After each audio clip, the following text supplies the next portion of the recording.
you turn around? Won't you turn around? Won't you turn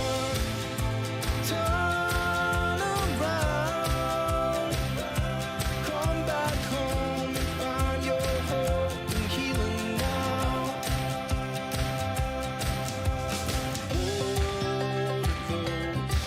Playing God in their own heads.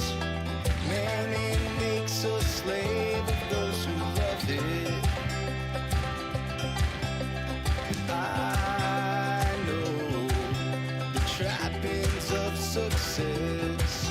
The chains give way to graves, but none above it. Won't you turn around? Won't you turn around? Won't you turn around? Come back home and find your hope and healing now. You should change your mind. I know it's so hard sometimes. You should change your mind. Turn around. Won't you turn around? Won't you turn around? Come back home and find your hope and healing now. Come back home right now.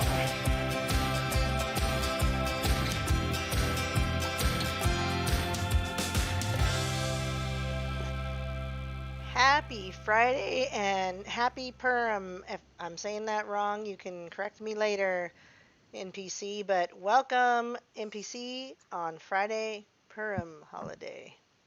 Amen. And yeah, I'm not the type that's gonna correct anybody, but if you insist on knowing, I've heard it pronounced Purim, Happy or Purim. something like that. And that apparently how you pronounce it would indicate if you were actually a native or foreigner, I guess. So if you ever visit the Holy Land and don't want to be mistaken for a foreigner during this time, you might want to say Purim. Okay. If that makes sense, I guess. Well, I let don't me know how you tell spell you, that phonetically. I'm apparently not logged into Streamlabs, and yet somehow my regular Streamlabs stuff is up and working. So hopefully we don't have any interruptions from that. I went to respond to the chat in my Streamlabs, which is, everybody's like, well, I don't know what Streamlabs is. Well, that's how I stream. It's a software I use to stream, and it says I'm not logged in. So hopefully it doesn't do anything like, oh, you're cut off after an hour because you didn't log in. Didn't notice that before I started. Don't know how I got logged out, but we'll just kind of play it by ear. If it gets logged out, I'll log back in and just talk to everybody, and we'll just chit chat until I can get it fixed, and should still be able to. If it shuts down the stream though, then I'll just have to start back up when it's. I just hope nothing happens. So with that, I told you, I knew you wouldn't mind, that I had a little bit of news to tell everybody. And I also have one raffle. Yeah, thank you. I also have one raffle to do. The news is that I have a whole new system getting set up very soon. And this whole system is thanks to a listener who cares enough about what we're doing. And mostly me, right? But not just me. You're here on Fridays and all the guests that come. That this person thinks what we're doing really is important. And praise the Lord. All glory to Yahuwah. That what we're doing is important enough that we would have an entire new system. I'm talking new computer, new monitor, new keyboard, new mouse, new camera, new lighting, new desk. I'm not joking. Now, I'm not going to have some new background, just so you guys know. I'm not going to have some, I'm not moving into a new place. Right? So, thank you to this person. They've blessed me, but they didn't buy me a new house. So, my background will change only because of where I had to put my desk, but it's not going to be fancy. I don't have a bunch of special stuff I'm putting behind me.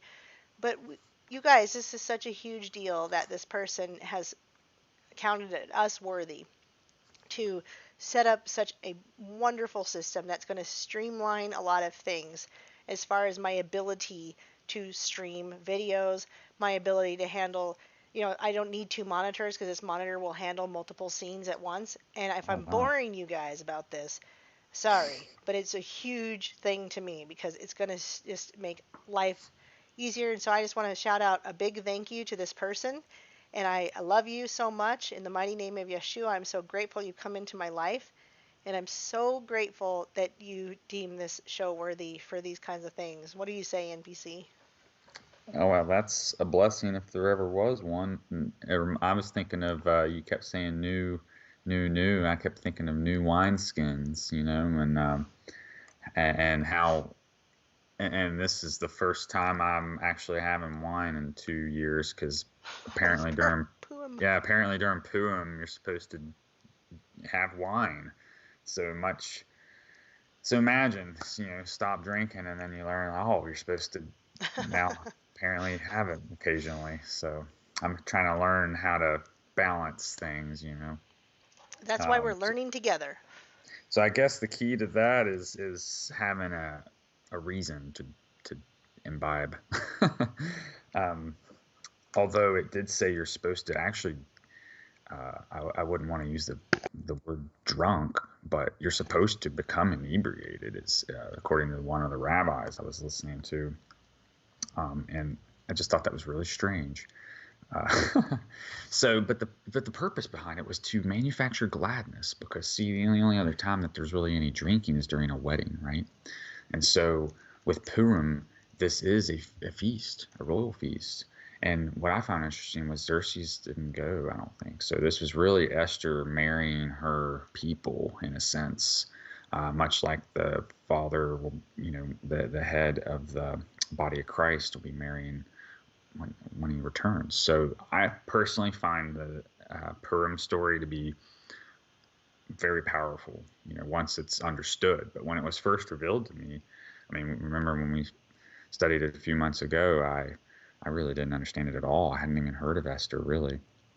Now come to find out, there's all this deep symbolism in it. Like, for instance, you can find the traces to, um, like, there's themes of Anunnaki stuff running through it. There's all these like deep royalty themes going through other cultures and stuff. So personally, I think that a lot of these symbols will shine through, no pun intended, because Esther does also mean star. But we're going to get into Esther a little bit. Or also going to be reading chapter. Well, you're not supposed to read them out of order, but we don't have weeks and days to wade through all of it. So I wanted to kind of go to chapter 8 and 9, since that's when I first discovered Esther, when I was reading that. So we'll dip into that. I do have one article actually to Before share. we do, I have a raffle. Oh, sorry. I got carried away. No, that's good. I We're just haven't going to do really this drank, first. by the way, so it's not the alcohol. I was going to say, don't get too crazy, buddy. So No. we have this raffle for 2 ounces of silver. Whoops, where am I? And they are rounds, but one is from 1981, which I thought was pretty cool. So we're going back to when I was 3 years old, whoever wins that round. And the other one doesn't have a Oh, date on wow. it, so I'm not sure on it. But we have 14 people here that are in on this. We have Justin and Scott and Wendy and Crystal and Brenda and Patricia and Chris. And that's all the names. That's it. They've got different spots, but so we got Justin, Scott, Wendy, Crystal, Brenda, Patricia, and Chris. Okay, that's everybody on this one. So a little drum roll, if you would. Drum roll. All right, we got it. It's number 5, which is Brenda. Congratulations to Brenda for winning this silver raffle. And you and I wanted to just mention for a moment that what is going on with silver. I'm going to tell you real quick because you're interested, because you're in the field of silver yourself. And what I was telling you that I said would be fine to kind of mention in person is the reason that the price of silver is going up the extent that it is, you guys, is because we have people that are trying to squeeze the market. And in doing so, they are not really increasing the price of silver as much as they would like, but what they're doing is causing premiums to go up because the people who have control of silver are, who you guessed it, the big banks. And the big banks have control of silver because they sell what's called futures. If you don't know what futures are, ETF is another name for it, but it's a future, it's a promise to give you your physical in the future, which means they sell 1 ounce of silver to more than one person. And they're hoping that those people will cash out in currency and not their actual physical because they don't have enough for it. And yet that's how they're basing the price of silver. So in this weird squeeze, we're out of silver everywhere, right? We're running out of anything to buy from our back office, but 7K Metals always has gold and silver eagles. And that's why when somebody recently told me he wanted to sell 500 ounces and he was only going to get under spot from a coin shop, I said, well, we should sell to the people, to other people that want silver because it's selling out like crazy. And we'll still sell under the price that they're selling it everywhere else, but why sell it at buybacks that coin shops or pawn shops want to give? So it's just been crazy. Nobody can find silver hardly anywhere. So I knew when this guy said, I have 500 ounces to sell, I'm like, I got you. Let's sell the 500 ounces because we can't get it. Again, 7K still has gold and silver eagles, which is really a lucky thing, and you only as a member can you get them. But the premium is $40 for an ounce of silver eagle, whereas we're going to sell these 500 ounces for 33. So buyback is like 30, and purchase is 40. It's a $10 difference. So if I were to sell back my silver right now, I'd lose $600. Whereas if I sold my gold back, I'd lose less than 150. It's just crazy what's going on with silver. It'll settle out. It will settle out, and we'll kind of get back to normal, if I can even say that. But you meant we talked about that there was this situation with the Federal Reserve that was unable to wire transfer. The banks were unable to make e-transfers to each other. The Federal Reserve System was down. Do you want to talk about that at all? Well, I think you would know a little more about it. Oh, did you send me the article, by the way? I did. If you want to share your screen, we're ready to look at your screen, or I can share mine for this article. I didn't read it and memorize it, but the first thing that happens in a bank run is when the banks can stop loaning each other. That's a bank run before the rest of us are even going to know it's happening. And this was an actual shutdown of the Federal Reserve System. And all banks were unable to make any e-transfers. Now, the very interesting point that they make in the article, and I'll share it with the chat, was that it was what did they call it? They called it like rather than call it like user error, basically they worded it in such a way that a person made the mistake. So you mentioned something about it. Are we seeing Mr. Robot type of hack, right? Yeah, like a 5.9. Well, even if it's not a hack, it's still the same effect. Engineered collapse. Right. So we don't know if that's what we're seeing or not, but very interesting stuff. It did only seem to last for a day, and I don't know that it's affected the situation as far as the world turns on, certainly money or gold and silver. As far as I know, if I went to the bank, there wouldn't be any real problems, but kind of a curious thing, kind of an interesting thing that we saw with that. And again, we mentioned Mr. Robot because the 5.9 hack of Mr. Robot caused an economic crisis for everybody.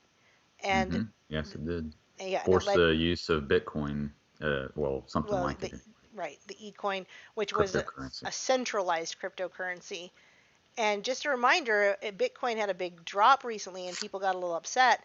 So if you're interested in cryptocurrency, I recommend you get in on a cryptocurrency that's stable, such as the one I'm involved in, and get away from these unstable things like Bitcoin, which is like a market asset. It's going to go up and down just like the market does. And the little guy is not supposed to win when it comes to that. But anyway, let's get back to you, NPC, and your plans for the night. We just wanted to announce those few things, and I think That's we fine. wanted to talk about a couple of current events, and that's about as current as we get right now.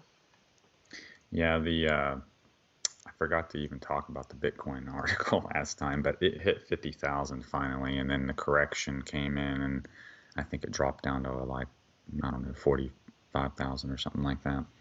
So I can understand why people would be chomping at the bit to buy it, just because of the craze surrounding it and stuff. But what's interesting is that Elon Musk had made that comment about it seeming a bit expensive, and then that's when it kind of topped out. So, but yet he bought it. So it almost seems like he's trying to keep the price low so he can buy more, maybe. I don't know.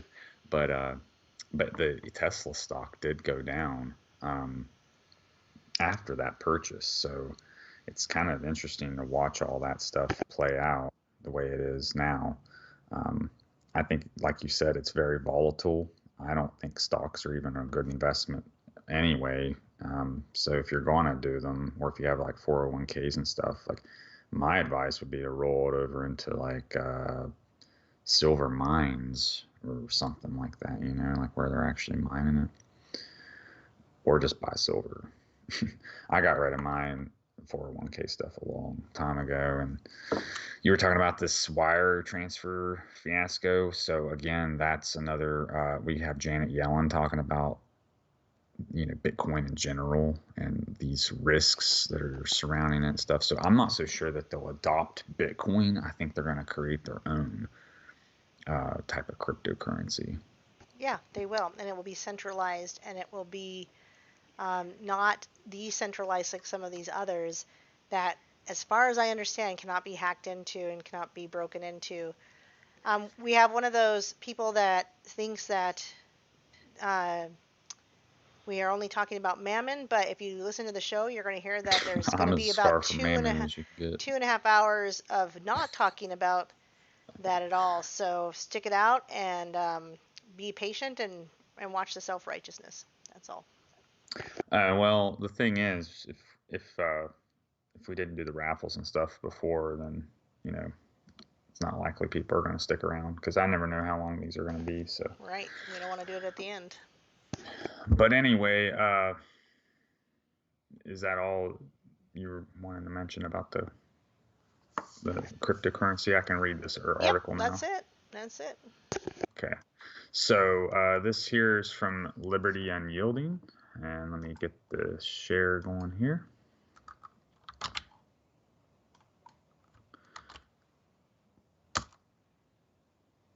All right. Okay, so this article's talking about the breaking news that we just mentioned regarding the Federal Reserve system is allegedly down, banks being unable to make e-transfers. So this could again be some type of drill, right? You don't ever know anymore. The Federal Reserve system that allows financial institutions to send money back and forth electronically went down Wednesday afternoon. The interruption impacted multiple Fed services, including its pivotal automated clearinghouse system, which connects depository and related institutions. They send electronic credit and debit transfers back and forth using this system. Along with the Fed ACH service, other systems impacted included the Check 21, FedCash, and FedWire. I don't see SWIFT there. I think that might be the international one. And the National Settlement Service. There's a little extra quote here. The Federal Reserve Bank staff is currently investigating a disruption to multiple services. We will continue to provide updates as soon as they are available, the Fed said in a statement. We may as well show the Janet Yellen stuff. Let me see, Janet. What was it? Crypto. And for people who don't think that this stuff affects our everyday lives, it absolutely affects our everyday lives, whether we want to know about it or not. So knowing what's going on in the world of current events as far as crypto or even gold or silver and what they're doing with it actually will affect how our lives are going to continue going, because we're all using dollars or something based on the dollar. Every other country is based on the US dollar, and the US dollar couldn't be more demonic or Illuminati covered, right? So we're trying to get people out from under that dollar, but what's going on with Bitcoin and other things has everything to do with what will happen with our currency. So go ahead.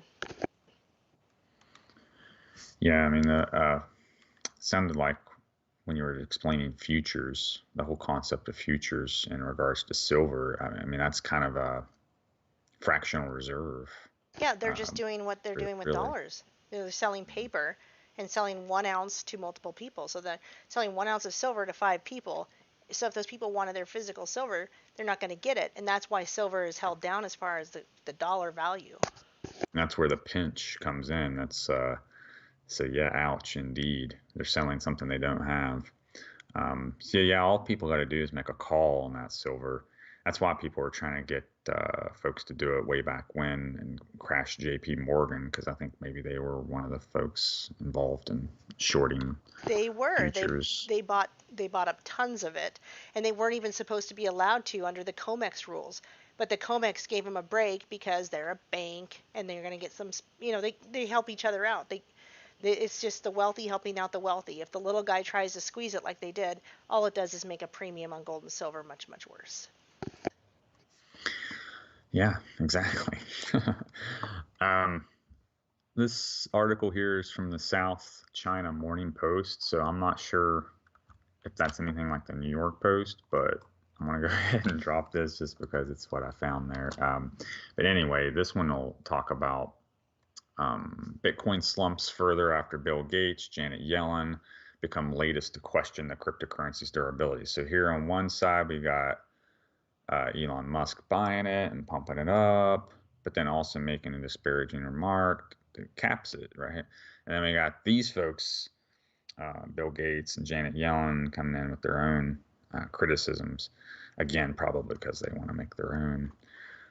But let's read on the article here. The digital currency slumped 14% on Tuesday. Again, I just think that's a correction.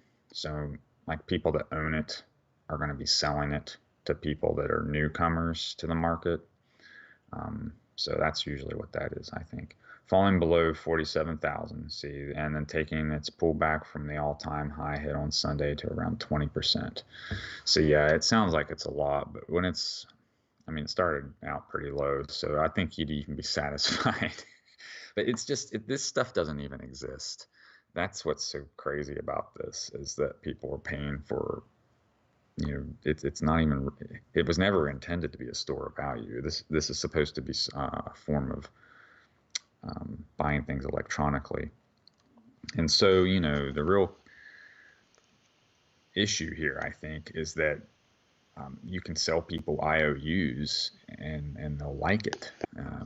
That's basically what a futures is. So I don't know. I just personally think that the cryptocurrency thing in general is a slippery slope, because we definitely see the beast system kind of embracing it at this point. So I almost think they kind of used people to kind of like create this thing, and then it's like, oh, we like that idea, we can use that to control people. And then they just come in and like, now we'll buy it all and use it for our own purposes, maybe.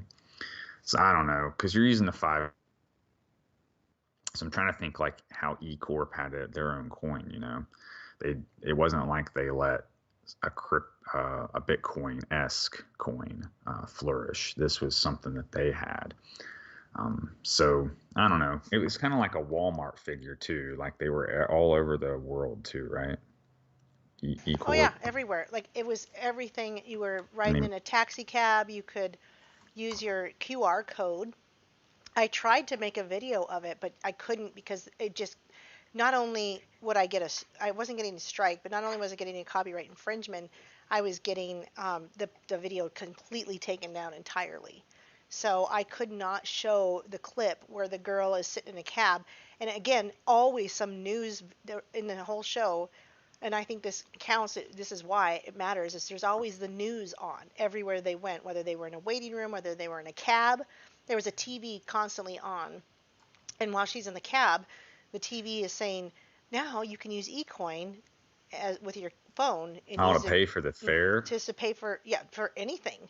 Ugh. But the fare, especially because she's sitting in the cab, and you can just scan your Q. And this show was from 2014, I think. Just scan Yeah. your QR code, and I'm not saying 2014 is all that long ago that we didn't know what QR codes was. I'm saying it was calling something 7 years ahead, and absolutely calling it that they would let a global crash happen so that they could introduce their currency and we would be forced to use it, just like we're forced to use the dollar, because the dollars became worthless, and it would be like you said, like Walmart or something, usable everywhere. And yet it wasn't exactly a government, but the 1% of the 1% that were fighting each other like the elites do to get there first, in a way. Well, take it another step further. So, how likely would we be to accept something from them if, nothing like it ever existed?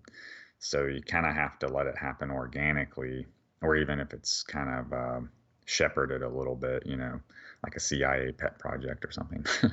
But anyway, you get it to happen out in the wild so Right. it can gain some credibility first. And then, little do they know Right. the people they kind of duped, their technology would be what ends up, destroying humanity. But anyway, I digress. So the point is that this is also a holiday we should be rejoicing because, in spite of all this tyranny that's looming over us with the beast system, as it were, we have promises that Yahweh has made to his faithful. And so we see that, although we're not in a covenant right now, I've heard people say that we're not in a covenant because Christ's death fulfilled those. But the thing is, Passover still happened when there was no covenant. He made a covenant with those people while they were in captivity. So we kind of see the potential here in our time for there to be, it's like that's not any one of those holy days. It's almost like a combination of all of the holy days in one because they're supposed to be the return of Christ to the body of Christ, right? So that's much like what we're going to learn tonight about Purim.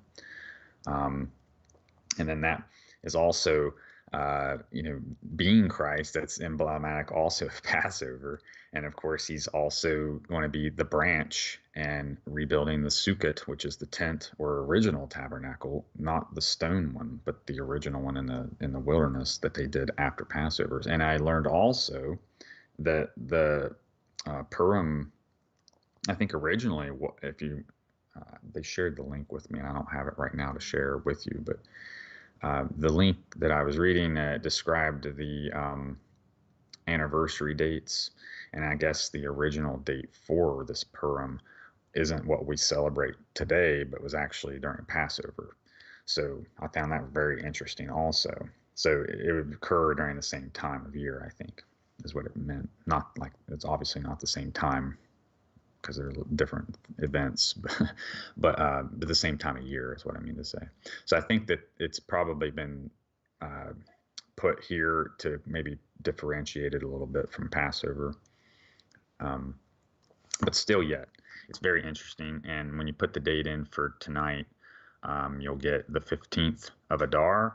And of course, we have a full moon tonight because this is half of 30, about halfway through your month, you're going to have a one way or the other moon. And so we have a full moon right now. And Parashat Tetzaveh. So I'm sorry if I'm butchering that, but let's see if I can click this link here. I think I got it up. Are you there, Aaron? I'm here. I mute myself because I don't want to make a it went bunch of lagging. background. Oh. No, I was making sure my computer didn't go out. Oh, yeah, all right. I'm still here. No, it's cool.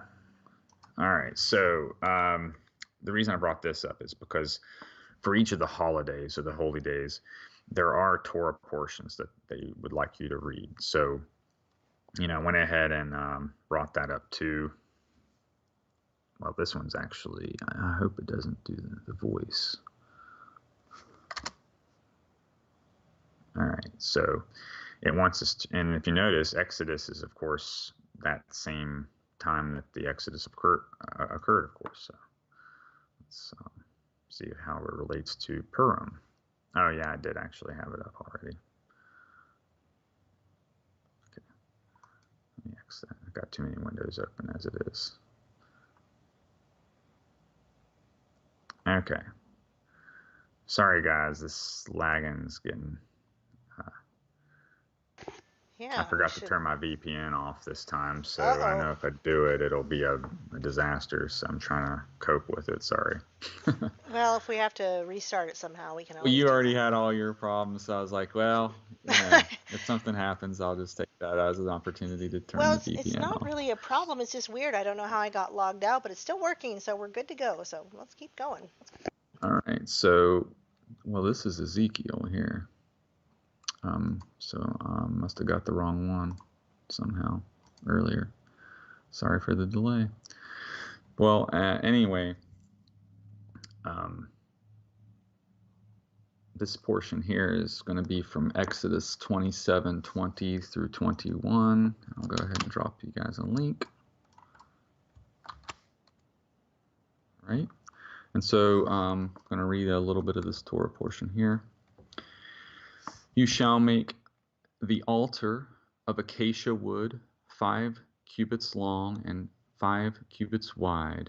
The altar is to be square and 3 cubits high. Make its horns on the 4 corners, the horns to be one piece with it, and overlay it with copper. Make the pails for removing its ashes, as well as its scrapers, basins, flesh hooks, and fire pans. Make all its utensils of copper. It's quite a imagery in the mind, isn't it? Right. Make it, meat hooks. Wow. Make it for a grating of meshwork and copper, and on the mesh make 4 copper rings as its 4 corners. So we see often that the 4 corners are referenced. So we got to remember that there's a microcosm and macrocosm. So this altar is kind of representing like the 4 corners, right? We read about that in the past, how some of these emperors would endeavor to give themselves the title of Emperor of the 4 Corners, right? And so they're kind of... oh, yeah, bring up the 4 corners again. Yeah. And so that pride, that sense of pride, and I brought this picture in for the night too, to kind of show like how these emotive qualities can kind of become manifest. I wish it wasn't lagging so bad. Just it's kind of comical actually, but It used to be a lot worse. We used to have a lot more problems than we do now. I forgot when we first started it didn't even work at all half the time. So yeah, it is better.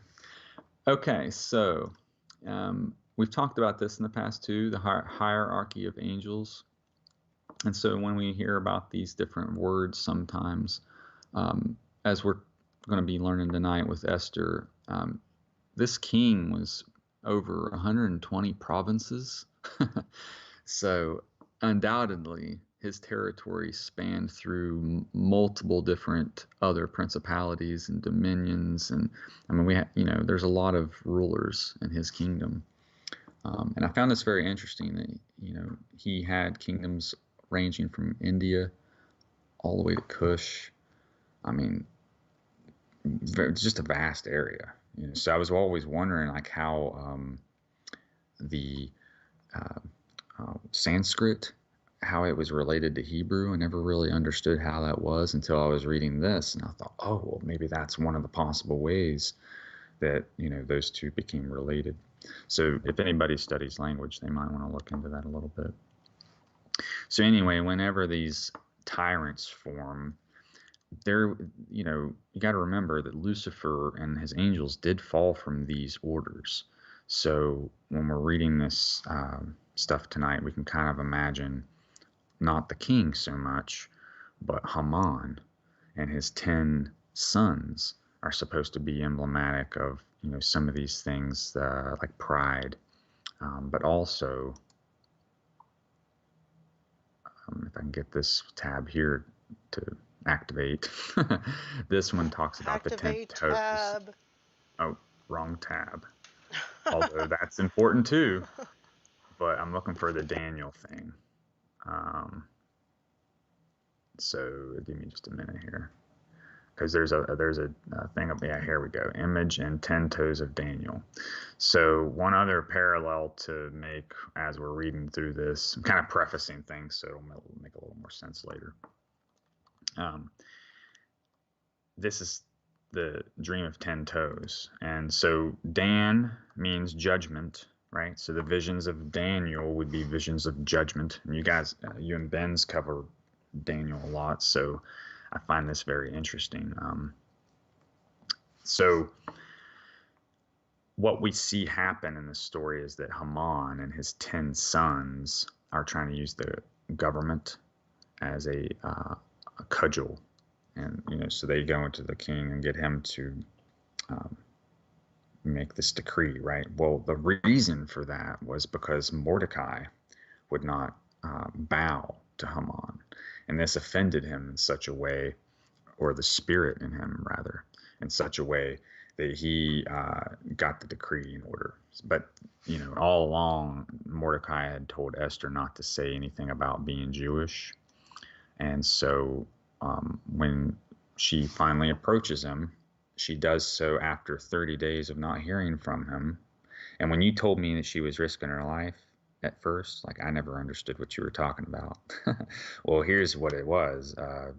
If you approach the throne without being summoned, you could be executed for doing that. Exactly. Very dangerous. Yeah. And not only that, but in some cases, like when I was reading about Montezuma, he would kill you just for looking at his eyes. So yeah, we got to remember, like, we have to remember we have a lot more freedoms right now. Yeah. Well, sorry, I totally interrupted you. I'm like, but I was thinking we have a lot more freedoms than we realize when you think about that. Sorry, go ahead. Yeah. So, I mean, we got to realize, like, they were living in totally different times, and like these tyrants were, in all likelihood, probably literally descendants from the angels and stuff. So, I mean, we're dealing with some crazy phenomena here, But anyway, so the 10 toes of Haman, or the 10 sons of Haman, rather, kind of correlate to the 10 toes of the statue in Daniel's interpretation of Nebuchadnezzar's dream. And we got to remember, Nebuchadnezzar was one of these world rulers, another one of the Emperor of the Four Corners types, right?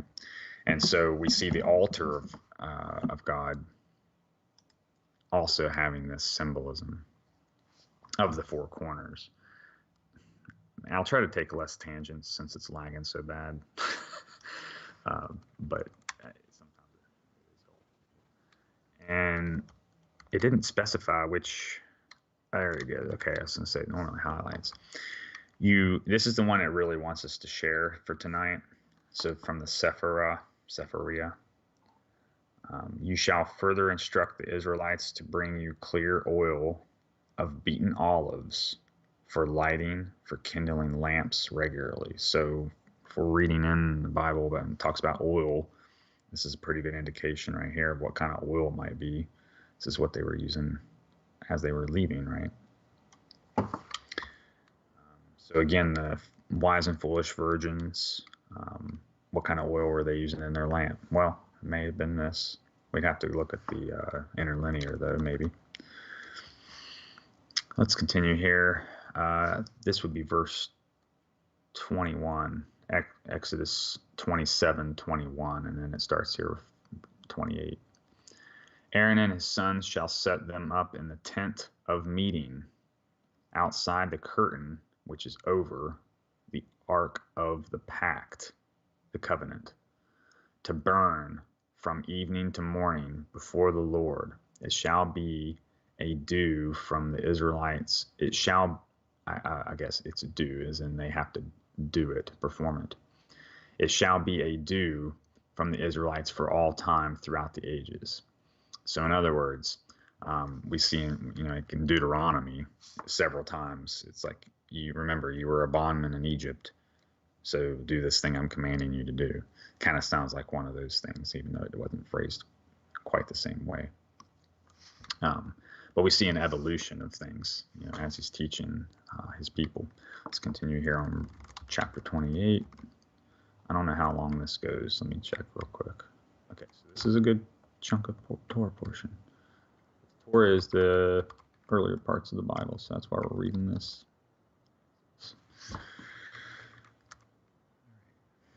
You shall bring forward your brother Aaron and his sons from among the Israelites to serve me as priests. Starts the Levitical line here, I think. Then Aaron, Nadab, and Abihu, Eleazar, and Ithamar, the sons of Aaron. I would like to know where they got their names from, honestly. You can probably find what the names mean. Like usually the Bible studies I do will tell you what all the names mean. That's true. They had a lot more meaning then than they do now. Okay, make sacred vestments for your brother Aaron for dignity and adornment. Next, you shall instruct all who are skillful, whom I have endowed with the gift of skill. Like the body of Christ is composed of many people with many skills, right?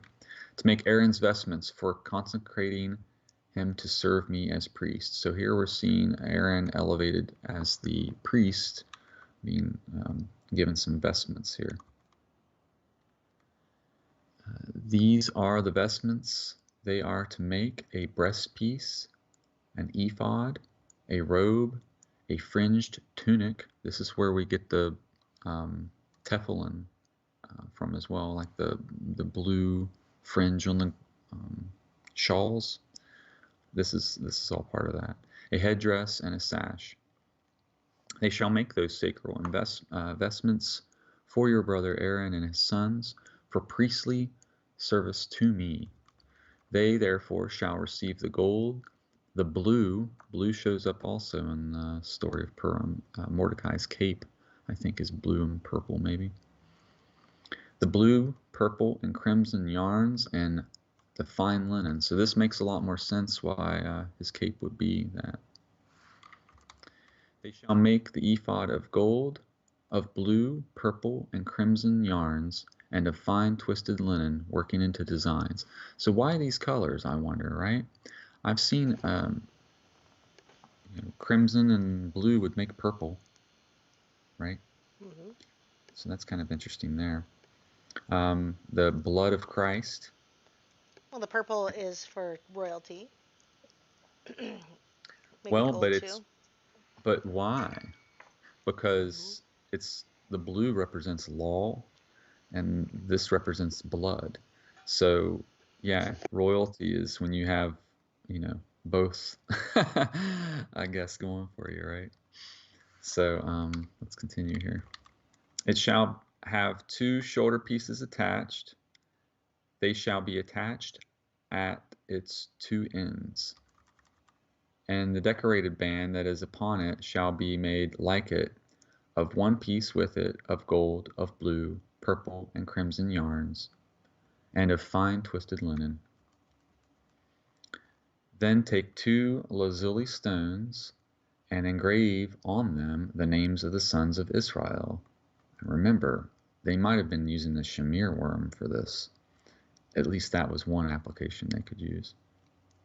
Some others seem to suggest that they would take a certain type of paste and they would write what they wanted on the rock, and then they would set it out in the sun, and that the sun would react with what they used and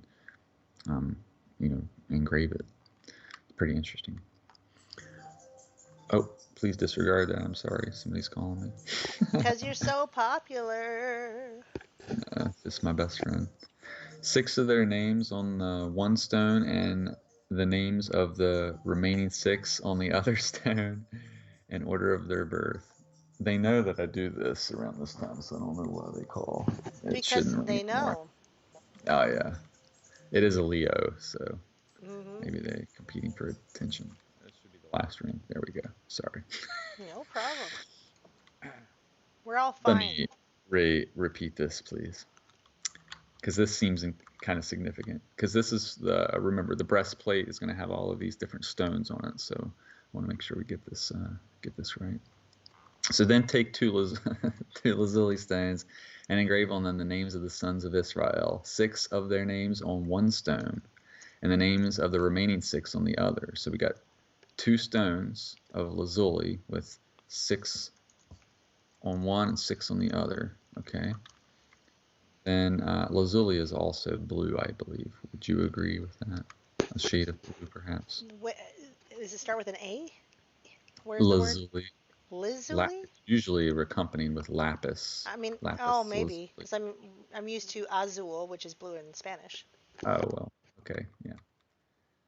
I'm just trying to get the colors right too. Okay, so let's go down here to this one.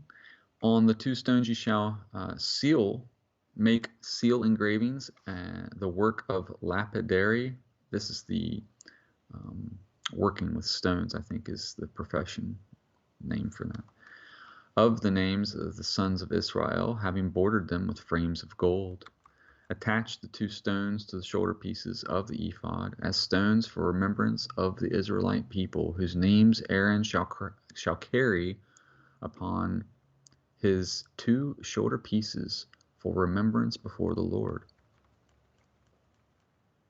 Then make frames of gold and 2 chains of pure gold. Braid these like corded work and fasten the corded chains to the frames. You shall make a breast piece of decision worked into a design.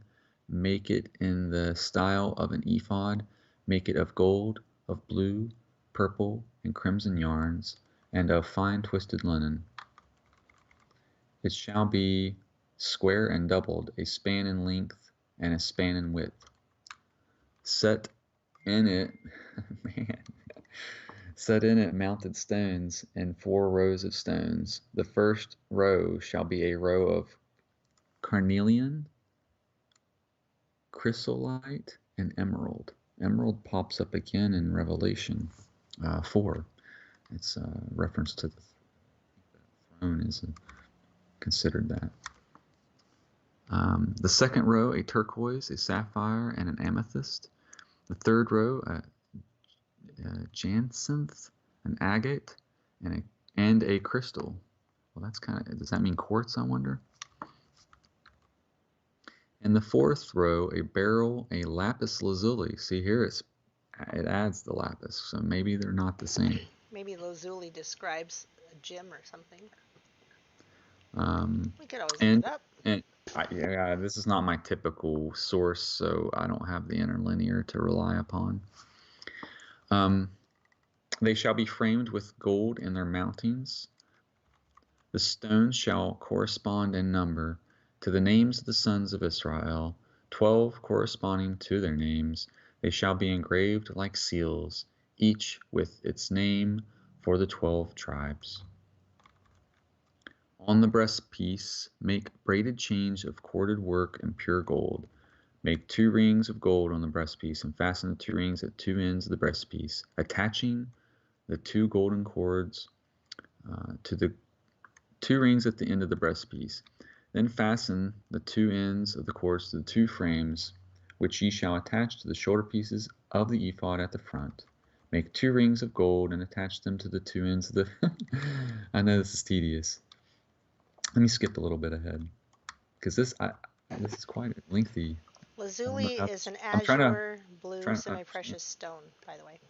Oh, a blue? An azure blue semi-precious stone. I'm sure that is really emphasized in this, but I mean, I know we're supposed to be talking about Purim though, so I'm trying to find why this is suggested for tonight. So I would imagine it's important. So again, I'll share it so you can read it in more length, because the other Torah portion is not this long. Now the Megillah for this holiday is to just read the book of Esther, I think, also. But again, that's quite lengthy. So let's read this one instead. Now this one's a little shorter. I'm sorry if you were enjoying that. It's like turning a song off halfway on somebody. But I want to read this one real quick so we don't get, as I try not to do 3 hours all the time, I don't mean to do that on purpose.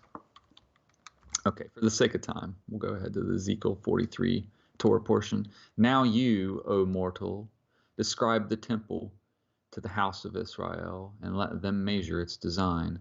So like we were reading in the last one, even though it was in Exodus, we got to remember Ezekiel was part of that. So that's why it's sounding kind of similar, right? But let them be ashamed of their iniquities. When they are ashamed of all they have done, make known to them the plan of the temple and its layout, its exits and entrances, its entire plan, and all of the laws and instructions pertaining to its entire plan. Write it down before their eyes, and that they may faithfully follow its entire plan and its laws. So if you remember, Joshua wasn't supposed to speak the law, and he's supposed to write it instead on those stones. So we kind of see that same trend here too. This might be a long Torah portion. It is.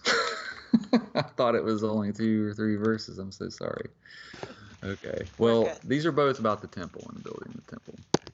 So I'm sorry for derailing myself.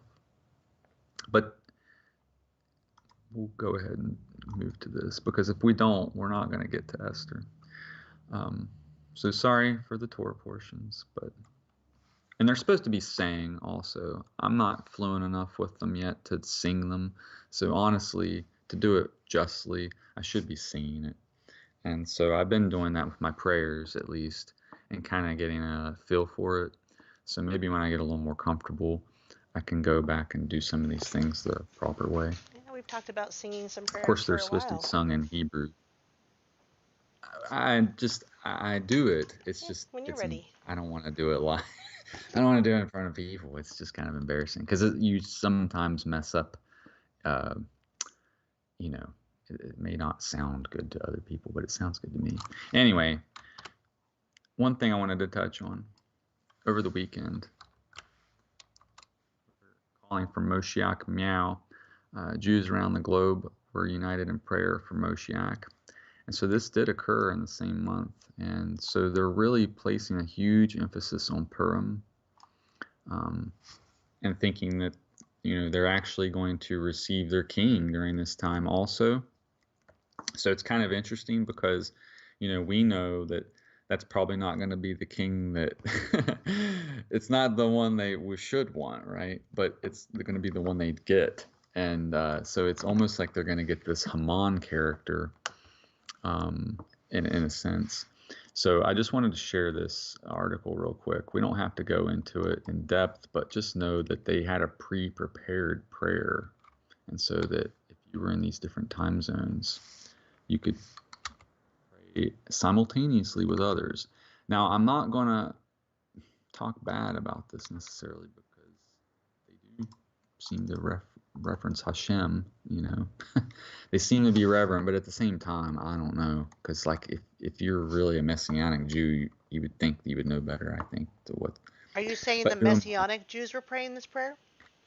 Well, I don't know. I'm not going to be judgmental and cast judgment on them, but here's the prayer. I mean, I didn't want to necessarily promote it, but no, I'm not asking if you you're can being. kind of I'm not asking yourself. you to judge. I'm asking, do you think the Messianics were praying this prayer? All Jews were encouraged to do it. So even if you weren't a Jew, you could still pray it. But so, it was beautiful in a sense, but it just makes me have some concern because like we see everything that's happening right now and we know it's engineered. And then it's like, so either folks are preying on people, no pun intended, or, it's just a farce. I don't know which way to go with it, but anyway, it just kind of set my spidey sense off a little bit. So I wanted to share it with folks just to kind of let people know that Master of the universe. That's interesting. I mean, I have no problem with prayer in a sense. It's just kind of There's strange. there's some buzzwords in there that certainly, Kind of yeah. reminded me of the Aramaic prayer that Joseph Gregory Hallett had, prepared as well. You know what I mean? Like they have these pre-prepared prayers. That's why I don't like to have a pre-prepared kind of prayer or even like pray, publicly like that, because this is the kind of stuff that it tells you not to do. Now there is the Lord's Prayer. That's, he's given instruction on how to petition the Lord for prayer. But this is not even that. So anyway, didn't want to dwell. We're going to get to Esther. We've been building up for this for weeks, I know. So let's get into the meat and potatoes of what this is about. So Esther is a strange name, actually. When you really consider what it means, it actually refers to star. And so we're going to spend a little bit of time here just kind of discussing the whole concept of Esther in general and why it is so significant, because it's easy just to kind of say, oh, it's just another one of these stories in the Bible. Well, I didn't even understand it when I first started reading it. And now I think it is indeed one of the most important stories, because I think Hashem was using this to illustrate basically revelation in a sense. So it's like a time we haven't yet seen. So it really helps to emphasize the important, even though this is not a Galilean wedding, I still think that this is like a theme that we can use and then maybe apply the Galilean aspects to it, for instance, and gain a little more clarity, because it talks about the wise and foolish virgins, and we know that the bridegroom tarries and then comes, and while the others are out getting oil at the marketplace, which I don't know where you'd get oil at, after dark, but there they go to go get it. And so while they're gone, all night market, a 7-Eleven somewhere in Bethlehem. But yeah, so this is kind of the theme I'm wanting to preface here. So when you talk about this, kind of think about the wise and foolish virgins, the marriage supper of the Lamb. This imagery, I think, is very important. It's kind of like a puzzle piece to the overarching thing, I guess. So Esther is a Hebrew name. It's a female name given, and it's known as to be hidden or to be concealed. So, I think that's also kind of interesting, because the time of revelation is this time of, that's what it means, to reveal, right? To reveal what is concealed. So again, I think there's something to be said there. Now, according to the Hebrew Bible, Queen Esther was born with the name Hadassah, which means myrtle. So that's a type of tree. And her name was changed to Esther to hide her identity upon becoming Queen of Persia. The 3-letter root of Esther in Hebrew is STR. If you play RPGs, that is the abbreviation for strength. But here it means to hide or conceal. The passive infinitive is to be hidden. The name can be derived from Old Persian stara, meaning star. Although some scholars identify Esther with the name of the Babylonian goddess of love, Ishtar, the use of Ishtar as an original name of Esther is based on the idea that the old Babylonian myth has been adapted by Judeans, in which the god of Babylon, Marduk, or Mordecai, and Ishtar, or Estar, fight for the control of the king against the Elamite gods of, I'm going to try to get this one right, Haman, and a god who is transformed into Vashti. Well, this is quite remarkable. I've never read any of this stuff before. We kind of dipped into it briefly last week. But history of usage. Esther first occurs as a given name in Europe and in the British Isles during the time of the Reformation period. So we see a little bit of a resurgence here with the Christians as the diaspora had dispersed everybody. And then we see it pop up again in Cleveland. Esther Cleveland, daughter of U.S. President Grover Cleveland. So, yeah, this is pretty wild. Let's read this real quick. September 9th, 1893, birth of Esther Cleveland, daughter of U.S. President Grover Cleveland, was heavily publicized as the first birth of a presidential child in the White House. Well, that's interesting. With the press announcements of her name stating it meant star. In 1891, birth of Cleveland's first daughter, also biblically named being christened Ruth, has caused a media sensation and boosted Ruth into the top 10 American girl names. And while the public endorsement of Esther as a choice of name for Cleveland's second daughter was more muted, the name Esther did reach its full-time zenith of U.S. popularity soon after Esther Cleveland's 1893 birth. Esther being ranked as the 27th most popular name for American girls in 1896. So it did have a resurgence of popularity, it seems. It's kind of interesting. But it is a very old name. There's several derivatives here, too, all over the globe.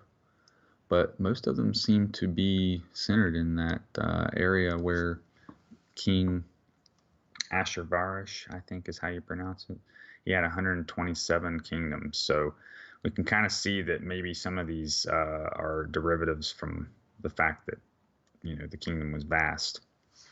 Let's see here. And then, I wanted to show this real quick because this is very interesting. The fact that the star is also the 17th tarot card. And so, again, 17 Wow, relating interesting. to what? 17. Yeah, it's always there. It's always there. So, something to pay attention to. Oh, yeah. By the way, that happens to also be not just any star, but you can find this same star pattern on things like Moloch, sometimes fashioned on the flag of Israel. Yeah. So, I mean, it really is strange to see where it pops up. Oh, and so this picture was kind of, when we were reading Esther, to kind of imagine the king, when he says he extends his scepter to Esther, when she approached, it was after 30 days, right? She hadn't heard from him in 30 days, so she hadn't been summoned. And so she approaches him, and it says that he extends his scepter to her. And so that's the way to show favor, So this would have been, probably didn't look exactly like this, but, I figured it was a good way to show the scepter. And so let's get into Esther a little bit here. Now, I wanted to jump around a little bit, but I want to start with Esther 1 just to kind of provide some more context because, like I said, this talks a little about how large the provinces, or the territory was rather, and 127 provinces. So let me share this. Yeah, Q indeed. Again, every time I mention that, by the way, we get a really helpful Wikipedia article attached to the video. So, We every look for time. that. Isn't that odd? And we barely even bring it up. We haven't even said the letter. Really touchy algorithms. We are getting it every time. But, it's a living document, the Wikipedia, so be thankful for that. Go ahead and add. Well, edit some the things they document lock, to your but some desire. things they don't. It's just funny. So anyway, Esther 1 begins here with Xerxes. Oh yeah, by the way, this guy's other name, which it would be so much easier just to call him Xerxes. So I'm going to call him Xerxes and not Ashurbanipal or the other one. So Xerxes' royal feast. This is what happened in the days of Xerxes, who reigned over 127 provinces from India to Kush. In those days, King Xerxes sat on his royal throne in the city of Susa. In the third year of his reign, Xerxes held a feast for all of his officials and servants. The military leaders of Persia and Media were there, along with the nobles and princes of the provinces. Now, if we remember in Daniel, the goat that hit the ram. I think there was like a ram with some big horns. Right. And then the goat came out of nowhere. Like his hooves weren't even touching the earth because he was like flying so fast. Yep. And he hits the ram. I think that was this, because if I recall, now I could be mistaken, but I'm pretty sure. And for a full 180 days, he displayed the glorious riches of his kingdom and the magnificent splendor of his greatness. This is half a year almost, right? I mean, isn't that's quite a long feast. And the patience of people, or not only the length of things they did, but the patience. And I only bring this up because we are so instant gratification right now. That length of a feast might be just super normal, especially when you look at Jacob's, when he was supposed to work for Laban for 7 years, and he was like, no big deal, sounds great, 7 years is fine. Yeah, and then he has to work another 7. He's like, all right, like, it was nothing to him. Our patience level is not there. Laban got most angry about the fact he stole his idols, so he didn't work for the idols. He didn't. Apparently. Rachel did that, but yes. Yep, that's what he. Very interesting. Anyway, we don't mean to digress, but speaking on the length of. Which, by the way, there. Go ahead. Which I was going to mention something. Abraham's father made idols. I think it wasn't Gary. Did Gary tell us that? So I thought that was really interesting. Yeah, really bizarre. So I've been getting an understanding also, like, for instance, why the Jacob and Esau story. I never understood what was going on there either. And it seems like sometimes he'll take the unlikely person and turn them into the one with the blessings, but the person usually like matures, in the process. So it's kind of interesting. That's exactly what we see happen in this story too, because like Queen Vashti is supposed to be the person that's expected to get it, right? She would be like any one of your Hollywood celebrities today, or whoever got prom queen in high school. It's like you already know who's gonna get it, right? So Vashti is that girl, right? Esther's like the one she's in that movie. The nerdy girl that nobody knows. Yeah, whatever. You can apply that trope to it if it helps. So anyway, I'm still trying to get over this 180-day feast. That's pretty glorious indeed. So at the end of this time, in the garden court of the royal palace, the king held a 7-day feast. After the 180, we need another 7. Okay, sorry, I just can't even. At the end of this time, in the garden court of the royal palace, the king held a 7-day feast for all the people in the citadel of Susa. From the least to the greatest, hangings of white and blue linen were fastened with cords of fine white and purple material to silver rings on the marble pillars. Gold and silver couches were arranged on a mosaic pavement of porphyry, marble, mother of pearl, and other costly stones. Wow. Beverages were served in an array of goblets of gold, each with different design, and the royal wine flowed freely according to the king's bounty. By order of the king, no limit was placed on the drinking, and every official of his household was to serve each man whatever he desired. This is ridiculous. Queen Vashti's that's some refusal. Opulent wealth, I guess. Queen Vashti also gave a banquet for the women in the royal palace of King Xerxes. On the 7th day, when the king's heart was merry with wine, that must be one of the reasons they encourage the drinking, so you can get into the understanding what's really going on here. Tina says that 7-day feast is a marriage feast. So that. Oh yeah, and she's refusing to come. So this is when he gives her divorce papers, right? On the 7th day, when the king's heart was merry with wine, he ordered the 7 eunuchs who served him, Mehumon, Bithsa, Harbona, Bigtha, Abagtha, Zethar, and Carcass, to bring Vashti before him, wearing her royal crown, to display her beauty to the people and officials, for she was beautiful to behold. Queen Vashti, however, refused to come at the king's command, brought by his eunuchs, and the king became furious, and his anger burned within him. Queen Vashti is deposed rather. Yeah, they don't dispose of her. Then the king consulted the wise men who knew the times, for it was customary for him to confer with the experts in law and justice. His closest advisors were, I'm going to skip these names, I'm sorry.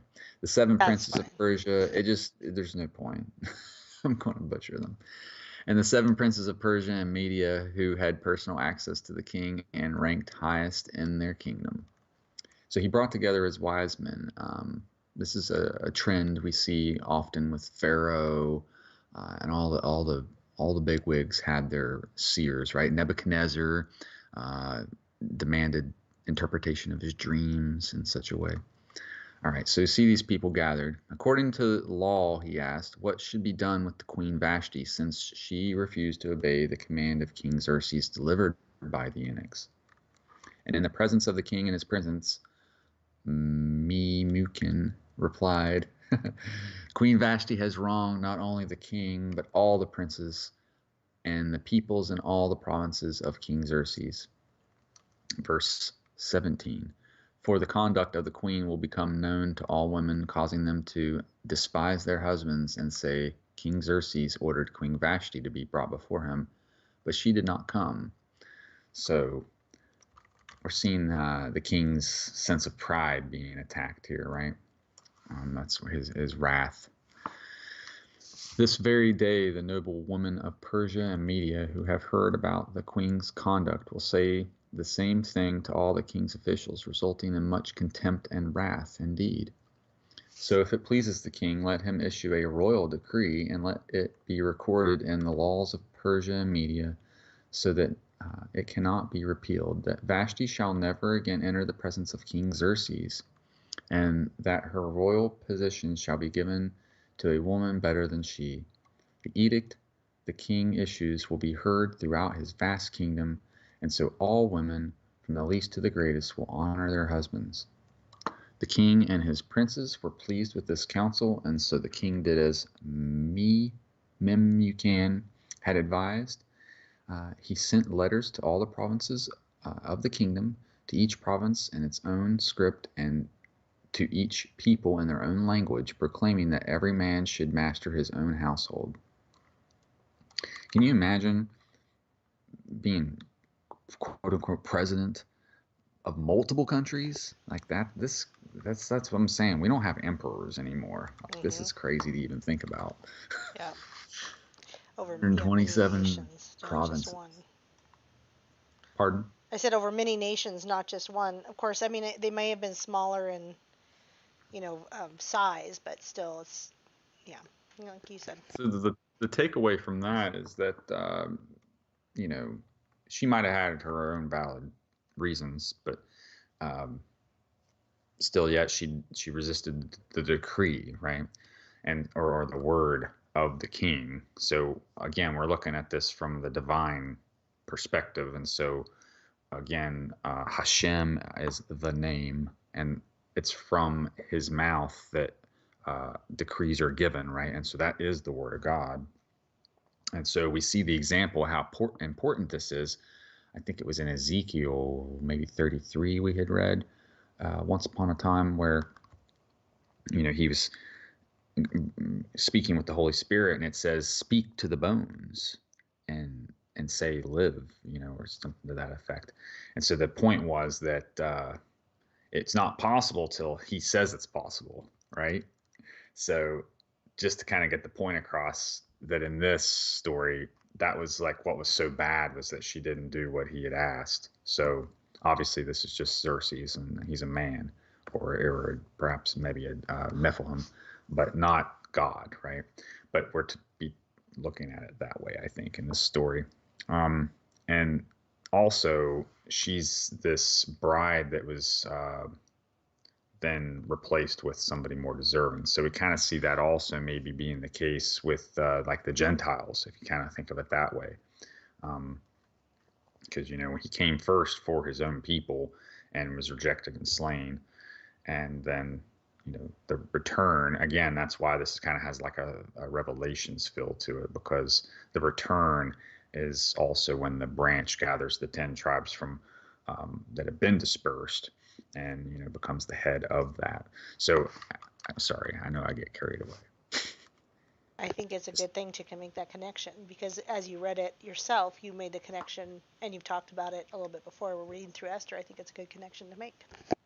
Yeah, because if I just drone on and on reading that, it might not become relevant later. Esther finds favor. So now there was at the citadel of Susa a Jewish man from the tribe of Benjamin named Mordecai, son of Jair, the son of Shimei, the son of Kish. He had been carried into exile from Jerusalem by Nebuchadnezzar, king of Babylon, among those captive with Jeconiah, king of Judah. So this is right after the captivity. Wow. So, they just been led into captivity, and then we're going to see a story where they're spared. So he spares a remnant out of that, right? This is really impactful. And Mordecai had brought up Hadassah, that is Esther, the daughter of his uncle, because she did not have a father or mother. So she's actually an orphan in this as well. The young woman was lovely in form and appearance, and when her father and mother had died, Mordecai had taken her as his own daughter. When the king's command and edict had been proclaimed, many young women gathered at the citadel of Susa under the care of Hegai. Esther was also taken to the palace and placed under the care of Hegai, the custodian of the women. In other words, she was coaching them how to, I guess if you've ever seen, what is it, Memoirs of a Geisha or something like that, they had trained how to be a bride or something like that. It's kind of like that, only not in that way. Esther was also taken to the palace and placed under the, and the young women pleased him and obtained his favor, so he quickly provided her with beauty treatments and a special diet. He assigned to her 7 select maidservants from the palace and transferred her with them to the best place in the harem. Oh, I'm sorry. It is, in fact, Memoirs of Geisha. It is a harem, yep. Sorry. I was trying to give her the benefit of the doubt. Esther did not reveal her people or her lineage because Mordecai had instructed her not to do so. And every day Mordecai would walk back and forth in front of the court of the harem to learn about Esther's welfare and what was happening to her. In the 12 months before her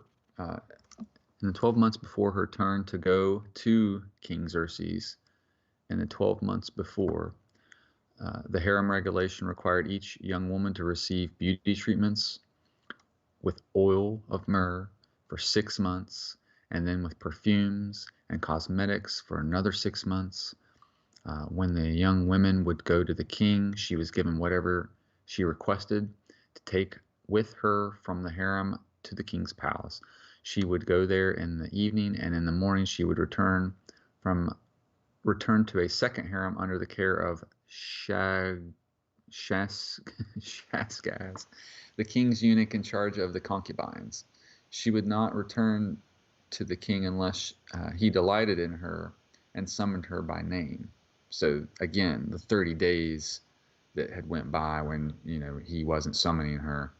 We're going to talk about this a little bit later, obviously in the story, but she had requested the people to fast and pray and repent for 3 days.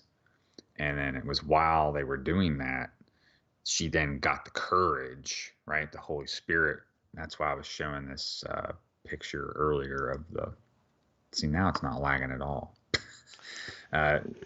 So we're not like touching any sore spots right now, I guess. Yeah. So these qualities and these virtues, well, really, I'm kind of zoning in here on the virtues in particular, but like, she was basically filled with the courage she needed from the Holy Spirit, and all these her, the people, giving it to her like that. So, and the reason I wanted to make this point is because we see this exact same thing happen in Revelation. The 10 kings give their power to a beast, right? And then also, we see how that's kind of like Haman being in charge of the 10 sons. And so I just wanted to make these comparisons as we go. Sorry, let's go back here. Talking too much. All right. All right. And more. Oh, wait, I lost my place. There. Just finished where they were getting prepared with the Like it 12 completely moved it. Sorry, give me a second here. It's right here. Esther becomes queen. Okay. Nope. Sorry, guys. We are okay. Oh, this is a new chapter. I'm sorry. I forgot I had already clicked. Okay. Seeking Vashti's successor. Sometime later, when the anger of the king Xerxes had subsided, he remembered Vashti and what she had done and what he had decreed against her. Then the king's attendants proposed, let a search be made for beautiful young virgins for the king, and let the king appoint commissioners in each province of his kingdom to assemble all the beautiful young women into the harem at the citadel of Susa. Let them be placed under the care of Haggai, the king's eunuch, and the charge of the women, and let them be given beauty treatments. Then let the young woman who pleases the king become queen in place of Vashti. This suggestion pleased the king, and he acted accordingly. This is where we're going to see Esther finds favor. Oh, I'm so sorry. This sounds like I'm rereading everything. Like it seriously put me back. I don't think you read this part. Mm-mm. Okay, well, I'm sorry because it sounds a lot like what I've already read. It must do that a few times. Oh, you're right. Go down to 12. Yeah, it is. Go down to exactly 12. what I read. Now you're going to go to sorry. Mordecai uncovers a conspiracy is where you want to start, I think. Yeah, I thought that it moved. I'm so sorry about that. Oh yeah, you did read that part, so we got to go to the next one. Mordecai uncovers that's what I'm saying. conspiracy. I didn't even know where I'd left off. Okay. So I think you left off at the end of. I'm just gonna we're not there yet because we're Esther. Yeah, start reading at 12. It was right here. I'm so Okay. sorry, folks. 15. Okay, so verse 15 is where we're at right now. Now Esther was the daughter of Abihail, the uncle from whom Mordecai had adopted her as his own daughter, and when it was her turn to go to the king, she did not ask for anything except what Haggai, the king's trusted official in charge of the harem, had advised. And Esther found favor in the king's eyes of everyone who saw her. She was taken to King Xerxes in the royal palace in the 10th month, the month of Tebeth, in the 7th year of his reign. Okay. Sorry for moving this. Here, let me start using the arrow keys instead. Esther becomes queen. Verse 17. And the king loved Esther more than all the other women, and she found grace and favor. So he placed the royal crown upon her head and made her queen in place of Vashti. Then the king held a great banquet, Esther's banquet, for all his officials and servants.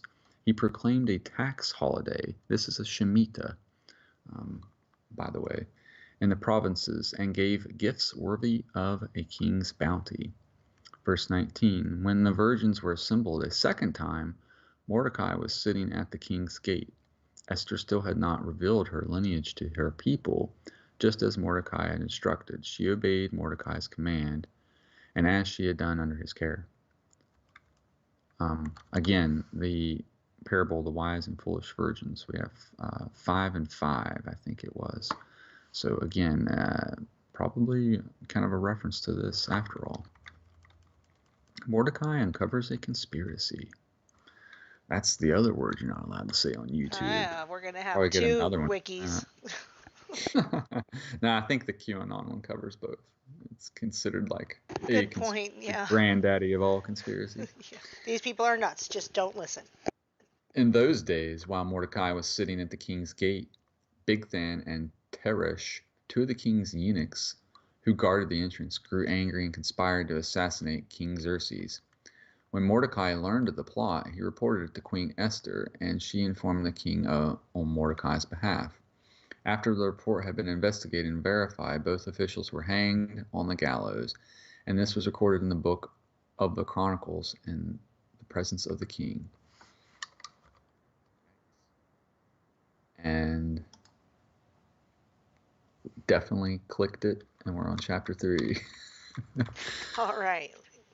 Haman's plot. So now we're getting into the decree part. Now remember, we actually, and I'll have to deviate just for a moment to show that we did have, what was it, D-Day? That was in December, right? For our vaccine day.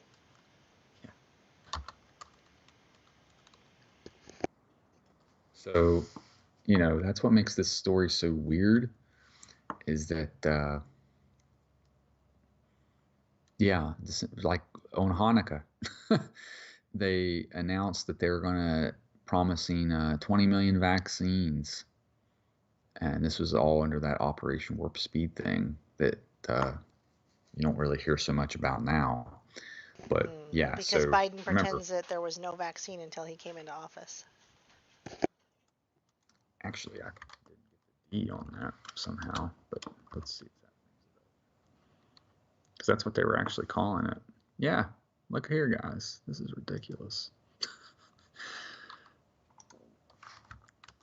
And the only reason I even made this connection was just because I'd been shown the book of Esther. Had I never been introduced to this story, I would have totally not caught this. But this just seems so purposeful, in my opinion. So like it's like they're totally aware of this stuff. I guess my filter's blocking it. See, these guys know the Bible better than most Christians. Yeah, general. Well, it can be used when they pervert it. They can use it for spell work. General Perna compared the vaccine distribution effort to D-Day, the U.S.-led military offensive that turned the tide in World War II. D-Day was the beginning of the end, and that's what we're here. Oh man, I gotta reread this. Sorry, it's just stunning. D-Day was the beginning of the end, and that's where we are today. Man, I can't believe this is coming out of his mouth. So anyway, there it is. You can read all about that. So we are having our own D-Day experience, but they call this Haman's plot against the Jews. We're going to learn about Decree Day and where this D-Day, he's talking about D-Day Normandy, but I think in the spirit, sometimes things get revealed. Haman's plot against the Jews. After these events, King Xerxes honored Haman, son of Hammedatha, the Agagite, elevating him to a position above all the princes who were with him. All the royal servants at the king's gate bowed down and paid homage to Haman, because the king had commanded that this be done for him. But Mordecai would not bow down or pay homage.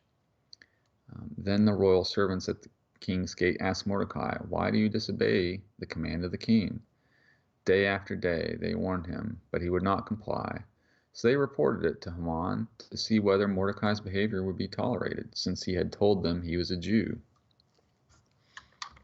Meanwhile, Esther had her identity concealed. When Haman saw that Mordecai would not bow down or pay homage, he was filled with rage. And so again, remember the pride, prideful spirit he has in him. He was filled with rage, and when he learned the identity of Mordecai's people, he scorned the notion of laying hands on Mordecai alone, Instead, he sought to destroy all of Mordecai's people, the Jews, throughout the kingdom of Xerxes.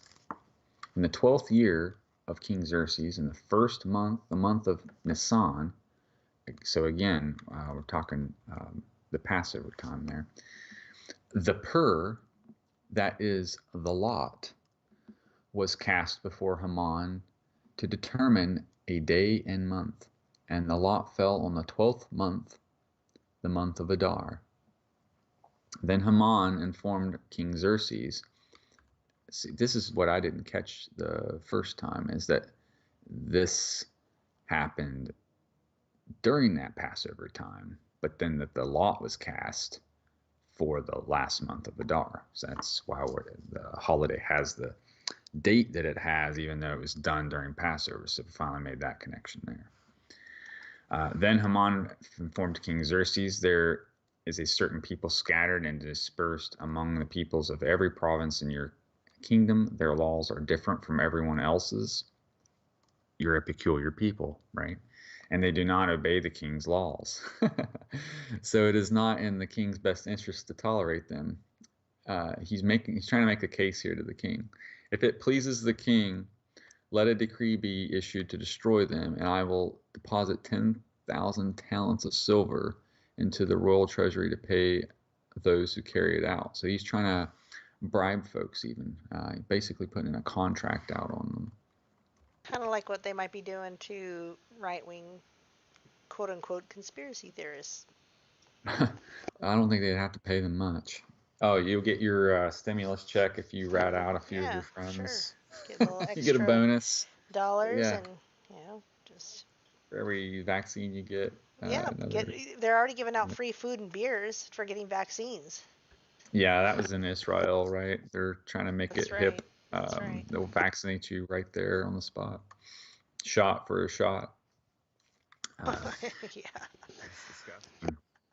So the king removed the signet ring from his finger and gave it to Haman, son of Hammedatha, the Agagite, the enemy of the Jews. Keep your money, said the king to Haman. These people are given to you to do with them as you please. On the 13th day of the first month, the royal scribes were summoned, and the order was written exactly as Haman commanded. The royal satraps, the governors of each province, and the officials of each people, in the script of each province and the language of every people. It was written in the name of King Xerxes and sealed with the royal signet ring.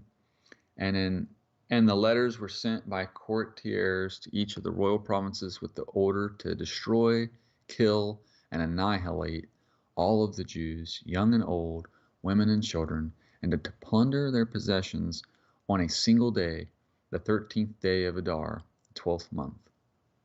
A copy of the text of the edict was to be issued in every province and published to all the people so that they could be ready on that day. The courtiers left, spurred on by the king's command, and the edict was issued in the citadel of Susa. Then the king and Haman sat down to drink, but the city of Susa was in confusion. So what we're going to see here is that the people, they don't take this too well. They kind of get upset, right? Seems likely. I'm sure if you got a letter in the mail that said, hey, in a year we're going to kill you. I mean, look at how Elijah responded to the letter that Jezebel had sent him, right? So, he fled into the wilderness. He thought he was going to die. And so, we got to remember in these dark times is when we got to rely on Hashem. And he wants us to rely on him in these times, not on ourselves.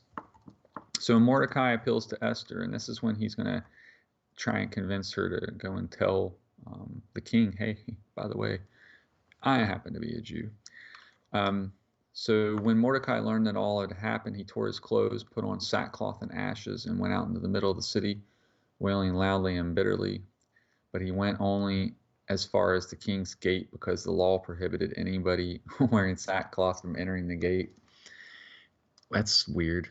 In every province to which the king's command and edict came, there was a great mourning among the Jews. They fasted and wept and lamented, and many lay in sackcloth and ashes.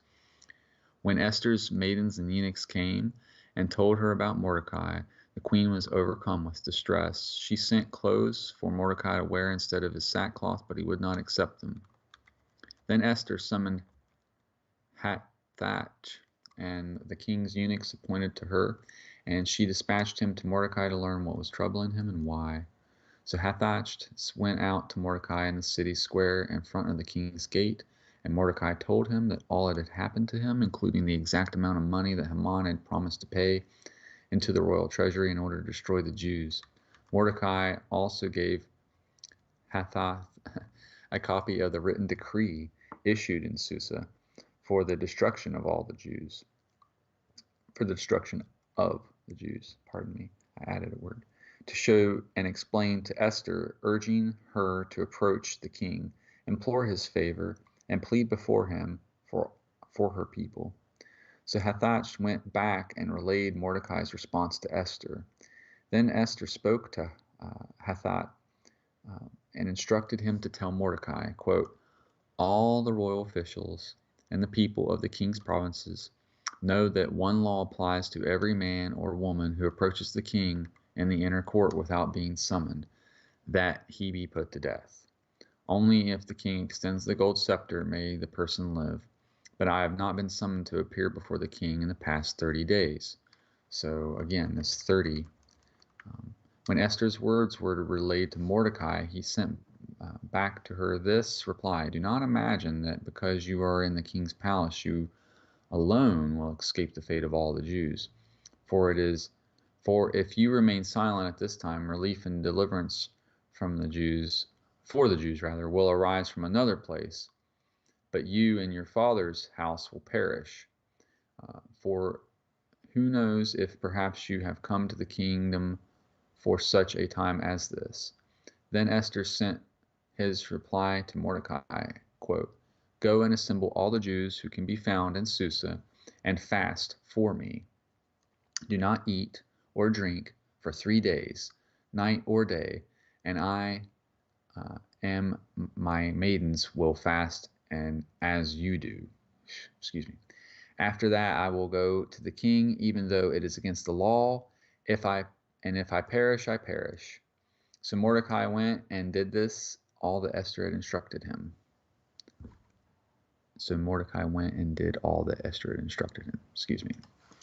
Okay, let's go to the next one. So what we learned there was that she's going to now risk her life for the sake of all the people, right?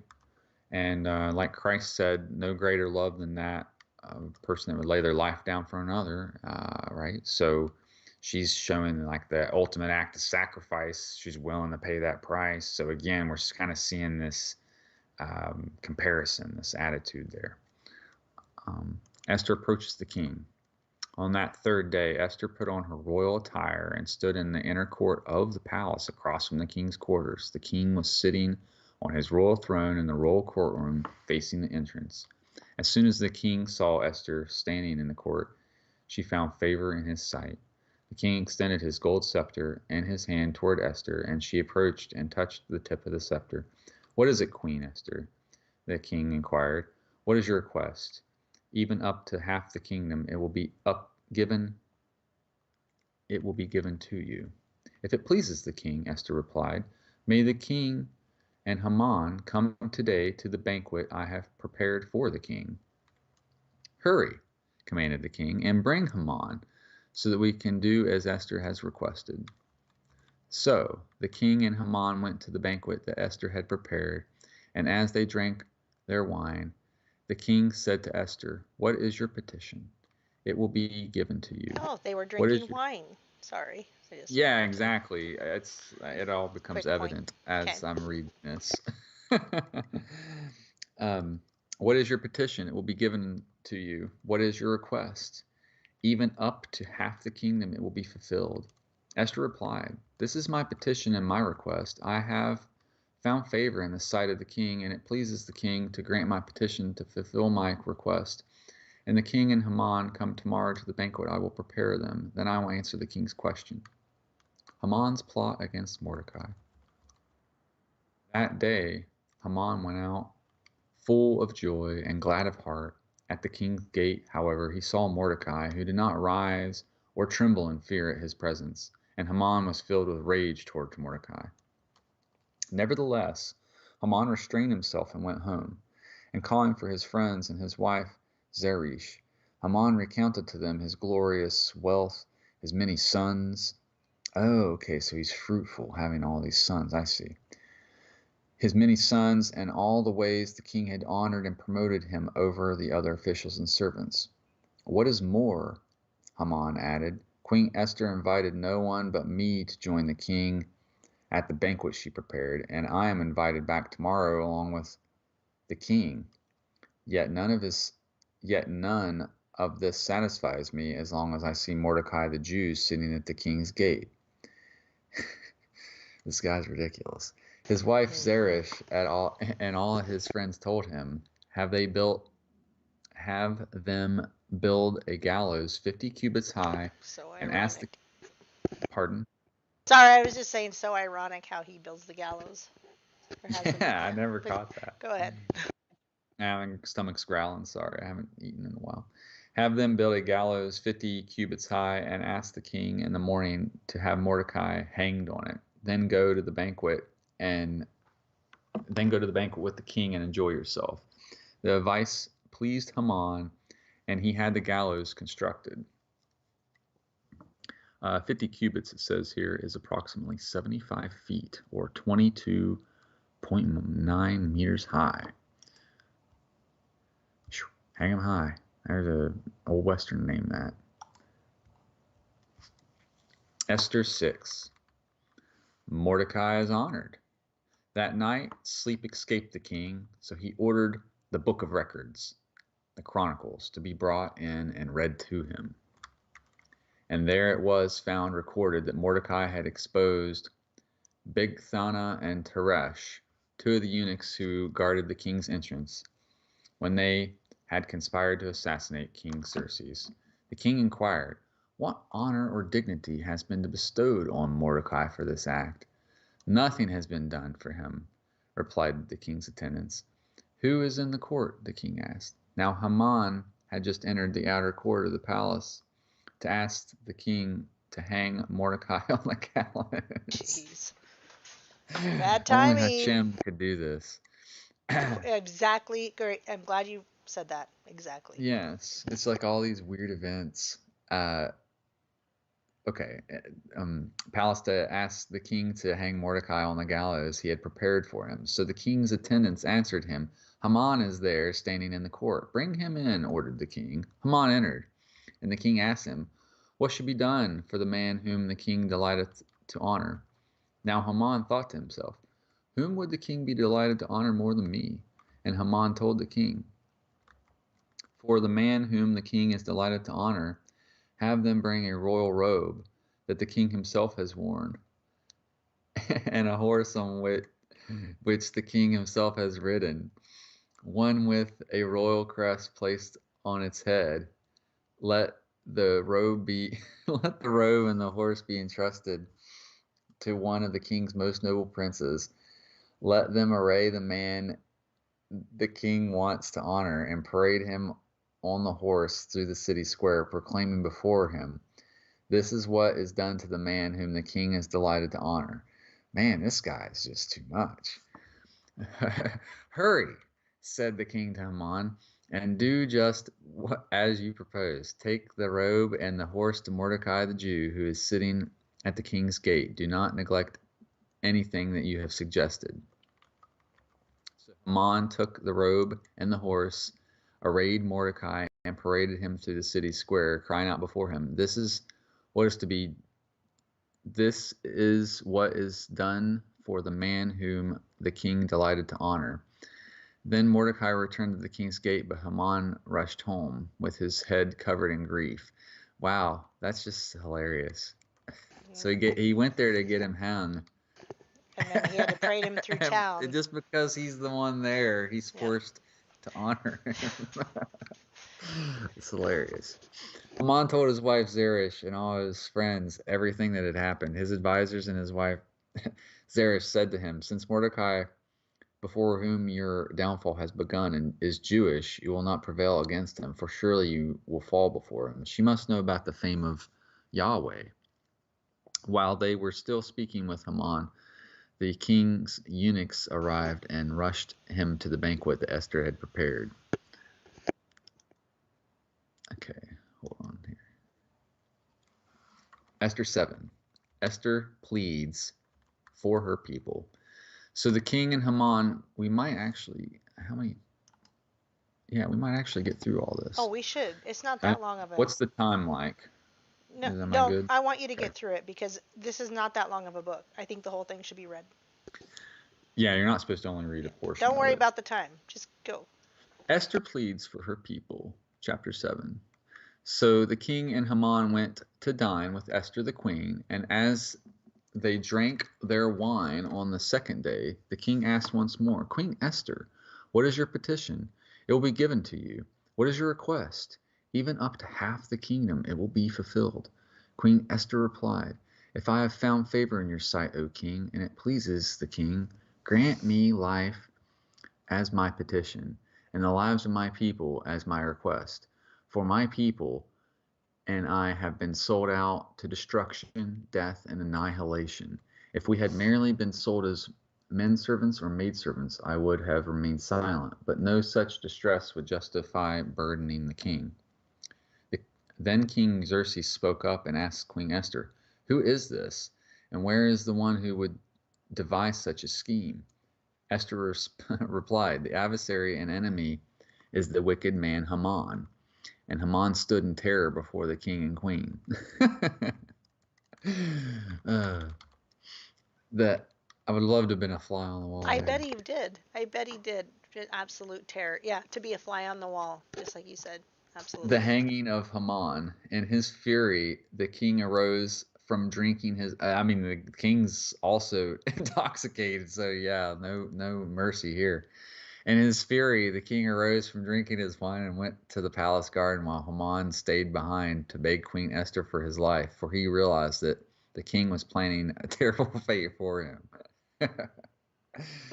Just as the king returned from the palace garden to the banquet hall, a man was falling on the couch where Esther was reclining. The king exclaimed, "Would he actually assault the queen while I am in the palace?" As soon as the words had left the king's mouth, they covered Haman's face. And then Harbona, one of the eunuchs attending the king, said, "There is a gallows 50 cubits high at Haman's house. He built it for Mordecai." Exactly. That's what I was saying. I'm sorry. It's already ready to go. It's already ready to go. I've never read this before. It's hilarious.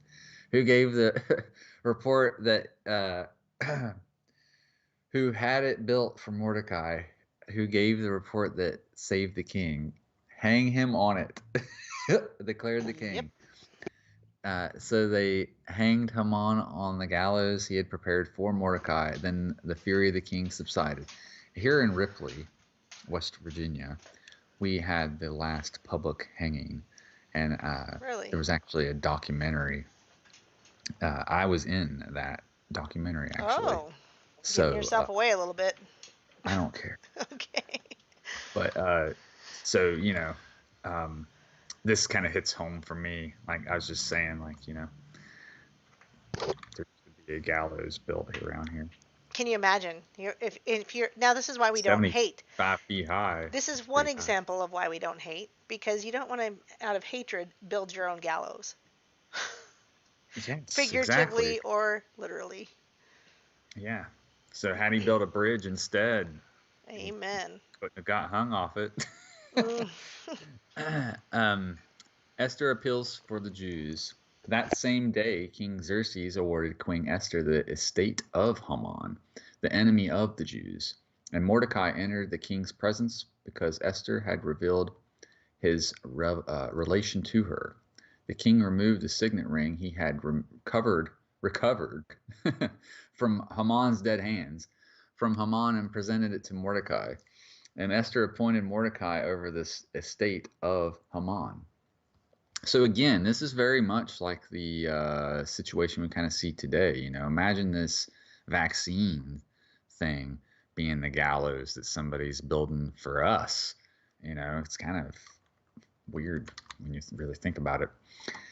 And once again, Esther addressed the king. She fell at his feet, weeping, and begged him to revoke the evil scheme of Haman the Agagite, which he had devised against the Jews. The king extended his gold scepter toward Esther, and she arose and stood before the king. If it pleases the king, she said, and if I have found favor in his sight, and the matter seems proper to the king, I am pleasing in his sight, may an order be written to revoke their letters that the scheming Haman, son of Hammedatha, the Agagite, wrote to destroy the Jews in all the king's provinces. For how could I bear to see the disaster that would befall my people? How could I bear to see the destruction of my kindred? So here we see the reverse decree. So King Xerxes said to Esther, the queen, and Mordecai the Jew, behold, I have given Haman's estate to Esther, and he was hanged on the gallows because he attacked the Jews. Now you may write in the king's name as you please regarding the Jews, and seal it with the royal signet ring. For a decree that is written in the name of the king and sealed with the royal signet ring cannot be revoked. This too is very emblematic of when Daniel is told to seal up the scroll. Right. Is that who it is? Seal the scroll. Yep. And the only person that can open it is the Lamb, right? So he's, again, I guess that is a fair comparison to compare the Revelation Lamb banquet with this. Right. I agree. I'll have to draw some more of the parallels. At once the royal scribes were summoned, and on the 23rd day of the 3rd month, the month of Sivan, they recorded all of Mordecai's orders to the Jews and to the satraps, governors, and princes of the 127 provinces from India to Cush, writing to each province in its own script, to every people in their own language, and to the Jews in their own script and language. So this is almost like the Tower of Babel-esque feel to it too, in a way. Well, they don't speak the same language. Mordecai wrote in the name of King Xerxes and sealed it with the royal signet ring. He sent the documents by mounted couriers riding on swift horses bred from the royal mares. By these letters, the king permitted the Jews in each and every city right to assemble and defend themselves, to destroy, kill, and annihilate all the forces of any people or province hostile to them, including women and children, and to plunder their possessions. The single day appointed throughout all the provinces of King Xerxes was the 13th day of the 12th month, the month of Adar. And since we were mentioning that tarot card earlier, the 13th happens to be death. So the decree was on that 13. So that's also the Friday the 13th was the day that old Bal Gates stepped down from it was back in March 2020. Friday the 13th was the day he stepped down from Microsoft's board, wasn't it? I don't have the date in front of me. Yeah, I'm pretty sure that was it. A copy of the text of the edict was to be issued in every province and published to all the people so that the Jews would be ready on that day to avenge themselves on their enemies. The couriers rode out in haste on the royal horses, pressed on by the command of the king, and the edict was also issued in the citadel of Susa. They didn't have internet. So, this is the fastest they could do. Mordecai went out from the presence of the king in royal garments of blue and white, with a large crown and a purple robe of fine linen, and the city of Susa shouted and rejoiced. For the Jews it was a time of light and gladness, and of joy and honor. In every province and every city, wherever the king's edict and decree reached, there was joy and gladness among the Jews, with feasting and celebrating. And many of the people of the land themselves became Jews because the fear of the Jews had fallen upon them. So, like, this was a witnessing opportunity, essentially. And that's why these feast days are so important and why I love to talk about them, because they increase the fame of Hashem, the name. Which is wild, because the salvation extended from Hashem, you share in that name, and the fame is when, like, he'll sometimes exalt like people like Esther and Mordecai. But if you don't, you are destroyed, like Haman. And when I was first shown Esther in my Bible, it was chapter 8 through 9. So these two chapters we're reading now are the ones that I were introduced to first. The Jews, and it was page 818. So strange. Esther 9, the Jews destroy their enemies. On the 13th day of the 12th month, the month of Adar, this means high, by the way, the king's command and edict were to be executed. On this day, the enemies of the Jews had hoped to overpower them, but their plan was overturned, and the Jews overpowered those who hated them. In each of the provinces of King Xerxes, the Jews assembled in their cities to attack those who had sought to harm them. No man could withstand them, because the fear of them had fallen upon all the peoples. Just like in the time of when Joshua was taking the promised land, right?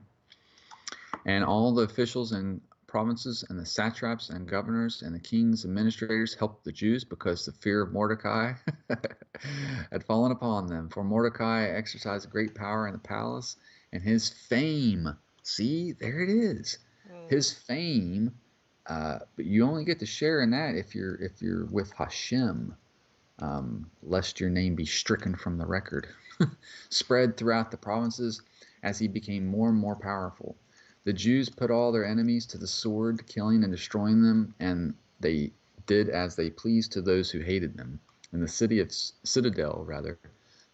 of Susa, the Jews killed and destroyed 500 men, including Parshandatha, Dalphon, Aspatha, Poratha, Adalia, Aridatha, Parmashta, Bless you for trying. Hey, these are his sons. I'm naming them. They are. That's a good idea. Aridai and Vizatha, because you never know. Sometimes I think the symbolism hides things. They killed these 10 sons of Haman, son of Hamadatha, and the enemy of the Jews, but they did not lay a hand on the plunder. So they considered their stuff filthy, apparently. Sometimes they weren't allowed to take the stuff that they claimed. Now Esther and Mordecai did get Haman's estate, however, so there's a little bit of a difference there. Haman's sons hanged. On that day, the number of those killed in the citadel of Susa was reported to the king, who said to Queen Esther, "In the citadel of Susa, the Jews have killed and destroyed 500 men, including Haman's 10 sons. What have they done in the rest of the royal provinces? Now what is your petition? It will be given to you. And what further do you request? It will be fulfilled." Esther replied, "If it pleases the king, may the Jews in Susa also have tomorrow to carry out today's edict." An extra day of killing, please. And may the bodies of Haman's 10 sons be hanged on the gallows. Yep. So this king commanded that this be done. An edict was issued in Susa, and they hanged the 10 sons of Haman. So again, we had that, get that, just because it was relevant again. Oh, there it is. Yes. We're talking about the 10 sons now, so this was the 10 toes thing. Okay, so this is the second time I've kind of referenced Daniel. So what was it? The scroll that was sealed up in his vision. And then also we see that in Esther with the sealing of the scroll, and then the 10 toes and his 10 sons. So, all that kind of interrelates, I guess. Now, what I didn't notice here was in Revelation, there's the 10 kingdoms, but the 3 are like overturned, I guess, right? So I didn't see that with the sons so much. So let's pay attention to see if that shows up here in this. On that day, the number of those killed in the city. Oh wait, Esther. Oh, I'm sorry. Where are we at? I think that you're down at the Feast of Purim. The rest of the Jews in the royal provinces also assembled to defend. Oh, so the king command 14. Yeah, that's what I thought, actually. Okay. So the king commanded that this be done. An edict was issued in Susa, and they hanged the 10 sons of Haman on the 14th day of the month of Adar. And the Jews in Susa came together again and put to death 300 men there, but they did not lay a hand on the plunder. Whew. Lots of death. And the rest of the Jews in the royal provinces also assembled to defend themselves and rid themselves of their enemies. They killed 75,000 who hated them, and they did not lay a hand on the plunder. This was done on the 13th day of the month of Adar, and on the 14th day they rested, making it a day of feasting and joy. So I can imagine that, if we have a Purim of our own, that'll most likely become a new holy day to be remembered. Indeed. The Feast of Purim instituted.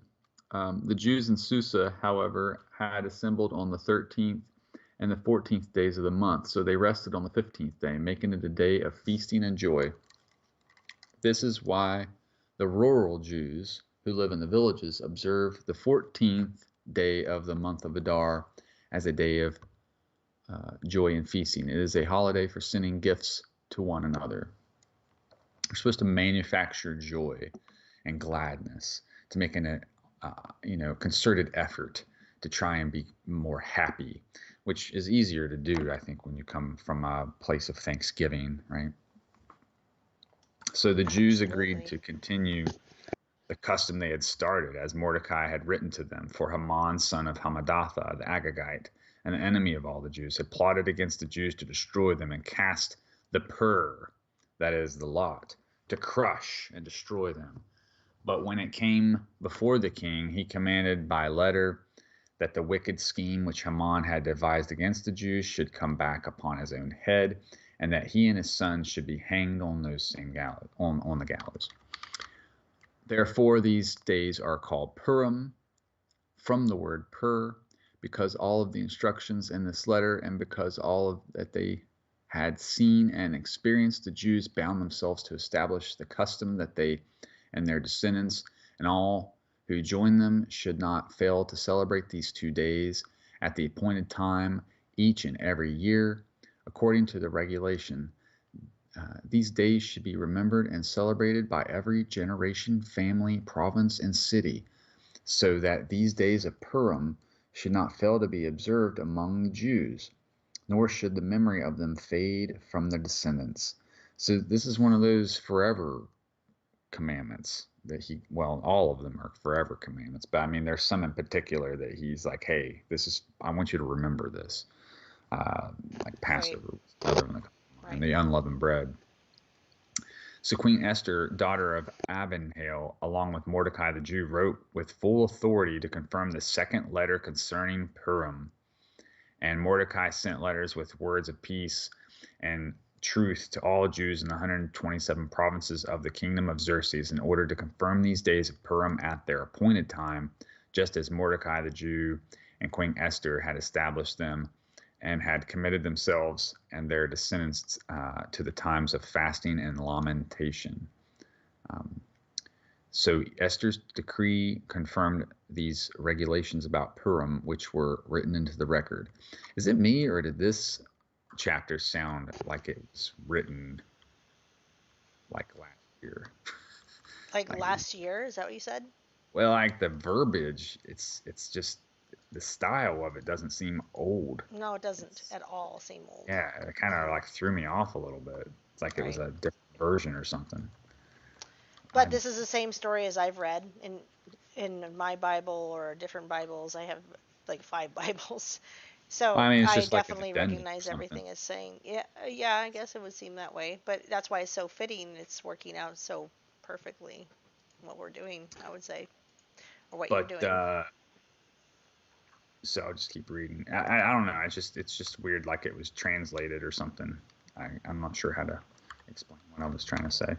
Tribute to Xerxes and Mordecai. The syntax is what was odd, I guess.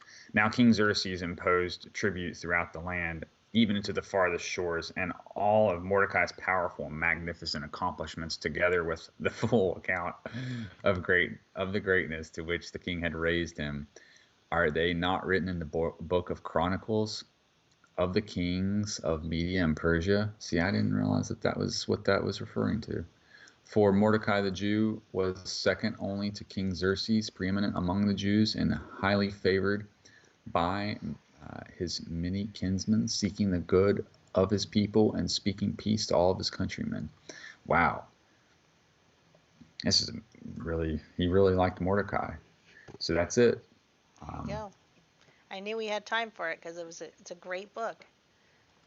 Really, really I really good appreciate story. you letting me read that, because I was only familiar with chapter 8 and 9. I didn't know the whole story, but it's a bit of a roller coaster. Right, of course. And I watched a movie on it too, and that's why I remember it too. Like you guys know that I am not a scholar of the Bible, but I had watched a movie on Esther. I had read Esther to the girls because I have two girls, and so I like to read books about the females, Leah and Rachel, not so much sometimes, but like, um, but I read Ruth, Ruth and Naomi. I've read Esther to them, and similar type of stories that to me stand out because of the women. Even Gomer and Hosea. Wow, I'm getting that backwards. My dyslexia. Gomer and Hosea, what a great, great story. While it's not exactly, somebody might say, well, for children, that's a little, because she was a prostitute. But they're stories of women who are redeemed, or women who are seen as much more than that the times would have shown. And so Esther is one of my favorites, and I had actually watched a movie on it. And so it's very, very much, I love it. I think it's a great story, and I love that you've gotten into it, and I love the breakdown of it that you sent all of us, and I actually printed off and highlighted some things. So anyway, back to you. I'm gonna continue studying it too and trying to compare it to Revelation, see if I can pull anything else out of it, because it seems like because if this decree had been allowed to happen, then all the Jews would have been exterminated, except for maybe Esther. Right, because she was hiding Yeah, that she was a Jew. which is what her name means, concealed, right? So her changed name. So it's all really interesting, and it does seem to apply to these times. And another thing I wanted to mention is that we're going to have a Brood 10 emergence soon of the locusts. So in the next couple months, folks might start hearing the cicadas once again. Now it's going to be another 17-year emergence, except last year was Brood 9. This year will be Brood 10. And so keep an eye out for that. But I did want to read something real quick, because I was doing a study on the cicada, as it were. And man, I'll tell you what, there's some wild stuff right here I found. Yeah, for real. Can't wait. You already put 17? Yeah, what do you, I did. Did you know that of was the verse I was going to read? No, but because of the 17 years of the cicada underground, that's why I put that. Well, okay. It just so happens I had no idea that was the verse I was going to read. There you go. That's why we So- get the CEUE Anon wikis every time. Oh yeah. So anyway, thy crowned are as the locusts, and thy captains are as the great grasshoppers, which came up in the hedges in the cold day. But when the sun ariseth, they flee away, and their place is not known where they are. Thy shepherds slumber, O king of Assyria. Thy nobles shall dwell in the dust.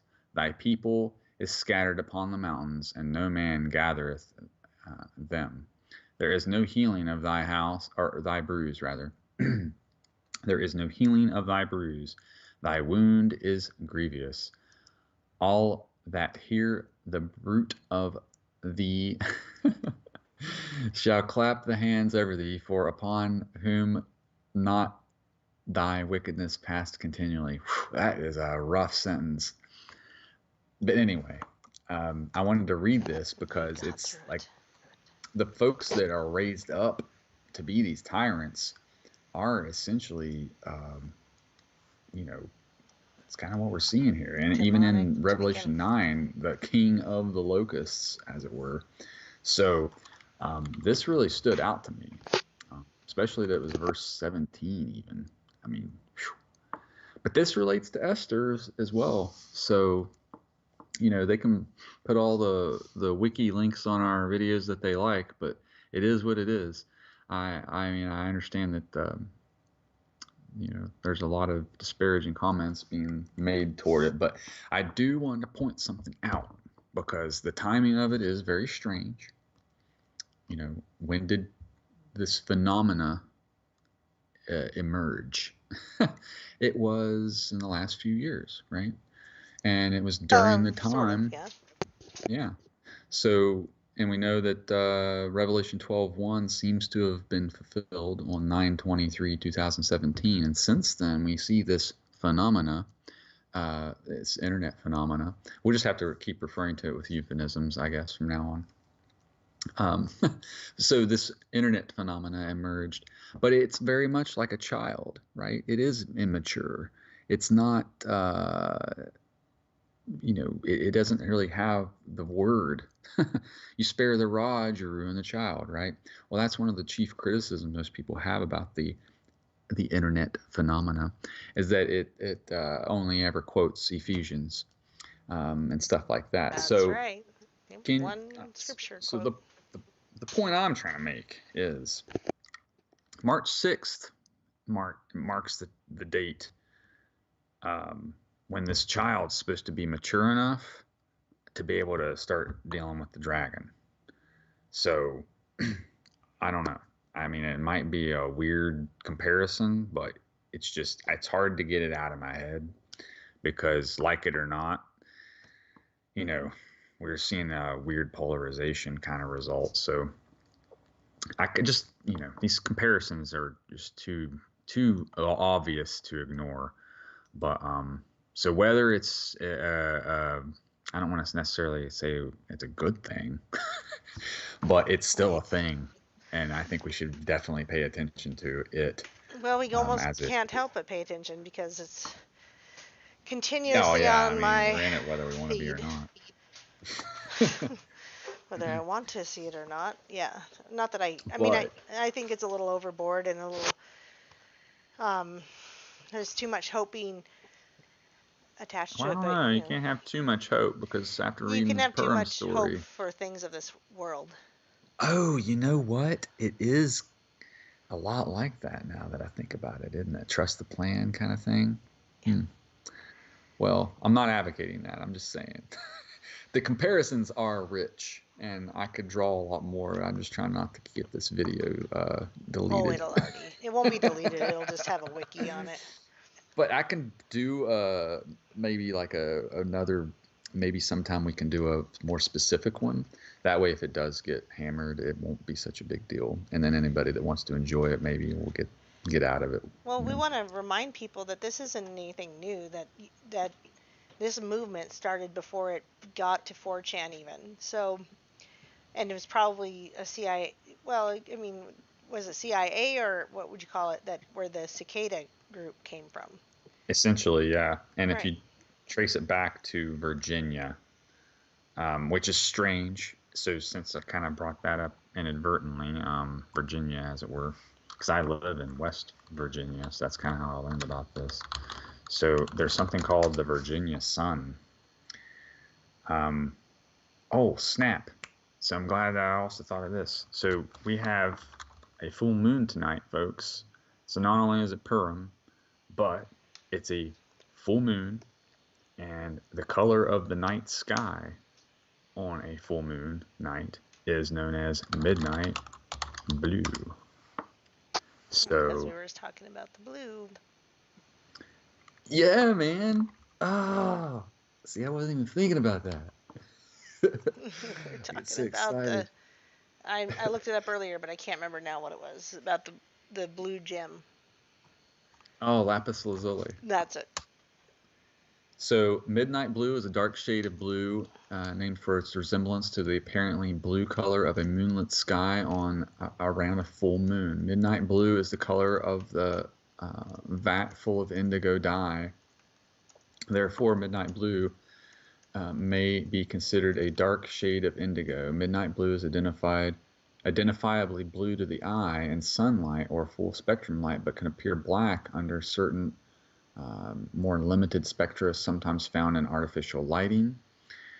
It is also similar to navy, or otherwise known as dark blue. So what's also interesting to know about midnight blue is that this is the color they use in the certain military uniforms, which, it related also to Prussian blue. But let me see if I can find it real quick, because this is actually pretty weird. I mean, if I hadn't have found all this stuff, I wouldn't have the opinions I did. But honestly, it's just so hard to ignore. So, give me just a second. That's not the one I wanted. It's the English one, the British one. Is this the one? No, sorry. Hold on. Let me go back real quick.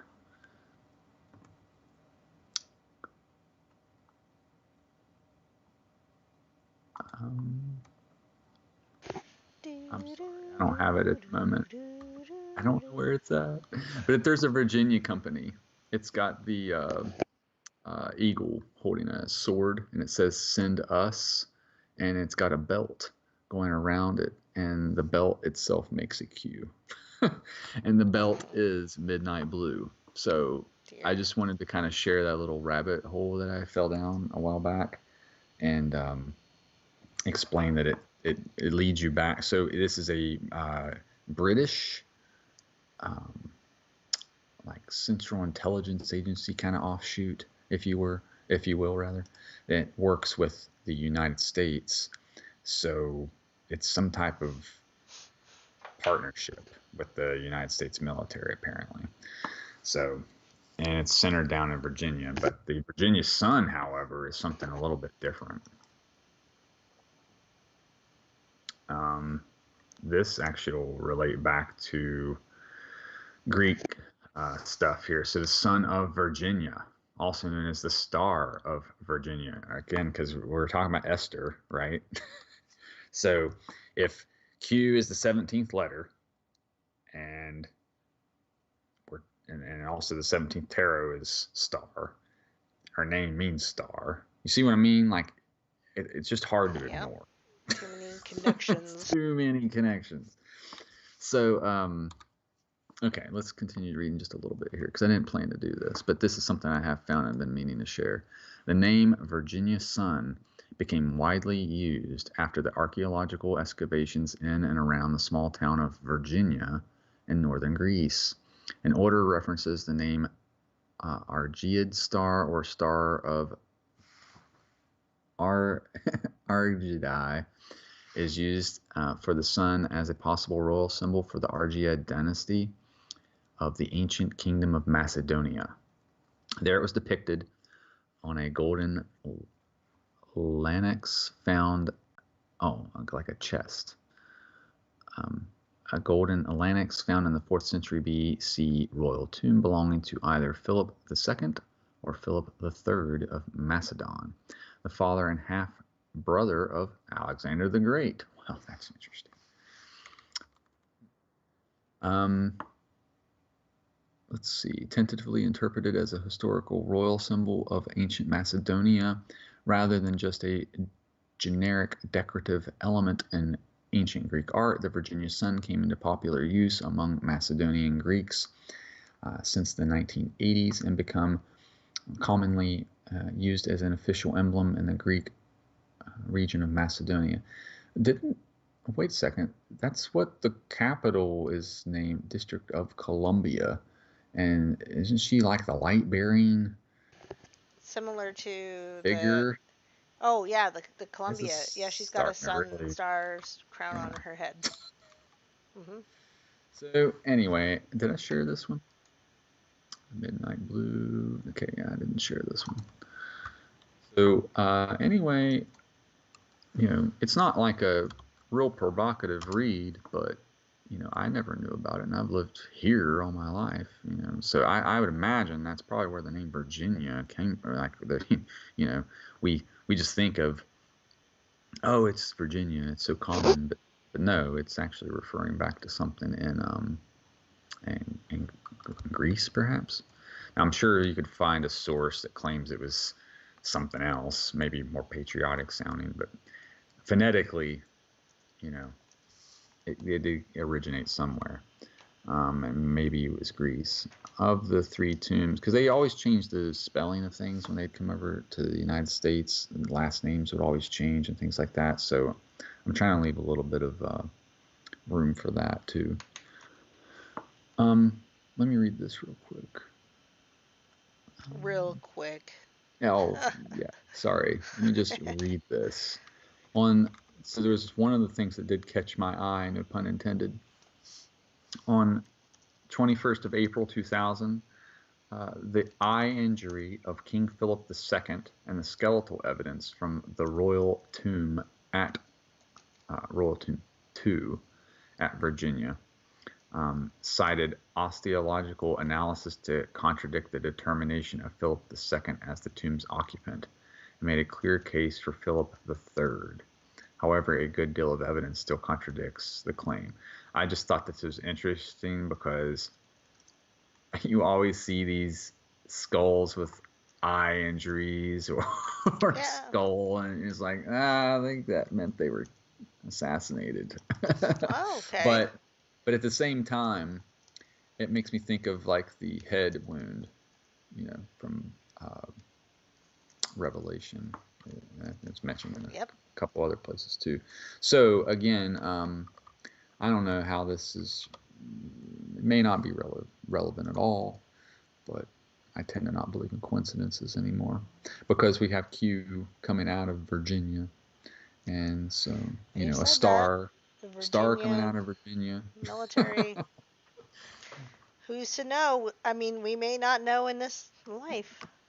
Well, and the thing is, it's like they're not going to just tell everybody, So like the whole But don't nature you of this think stuff they is would search secretive. if they were really against Q? Wouldn't they search Q out and say, okay, we're gonna find out who Q is? If they had all that kind of military intelligence or just NSA intelligence or any kind of intelligence, they'd say, okay, we got to find out who this really Well, is. that's because it's them. I They are them. that's They're kind probably of my listening point. to us right now. That's Sorry. kind of my point. Oh, Brenda says exactly what I was thinking. One-eyed Willie from the Goonies. Goonies. Yes, exactly. That's why I'm glad you people appreciate that, because that's the theme I just can't ignore. The one eye stuff is everywhere. I can't ignore it. Hold on, I need to show you guys this real quick. You looked at it before. It was Radio Free Album Oath. Yes, thank you. Find right there. And Well, it's nice to see the chat moving again after about an hour or so of like nothing. Yay! oh, I was woo, reading chat. quite a bit. Here it is. Yes. So I can't help but draw the comparison.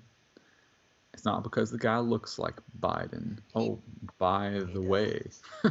By the way. Den. Oh, Barbara's actually, sewing. Bless you, Barbara. Den actually equals judgment. So, he could very well be our Yes. modern. Good point. Okay, so let me play this. It hasn't started quite yet. Though the Cold War may be over, as you know, the secret organization Remcheck is still committed to undermining our democratic institutions. Accordingly, I have instructed our Attorney General to prepare the appropriate legislation to amend those First Amendment rights that have been so long abused by our country's foes and their unwitting allies among the media elite. No one regrets these measures more than your president. I'm sure. He looks like So, he like, regrets things. He looks pretty upset. You could have just put CNN at the corner of the screen, and most people would have probably thought that was just happening. Yep. You know, Who's this guy? He sounds legitimately sincere. Yay. So, there's another parallel in that, a RAM check is basically the internet phenomena.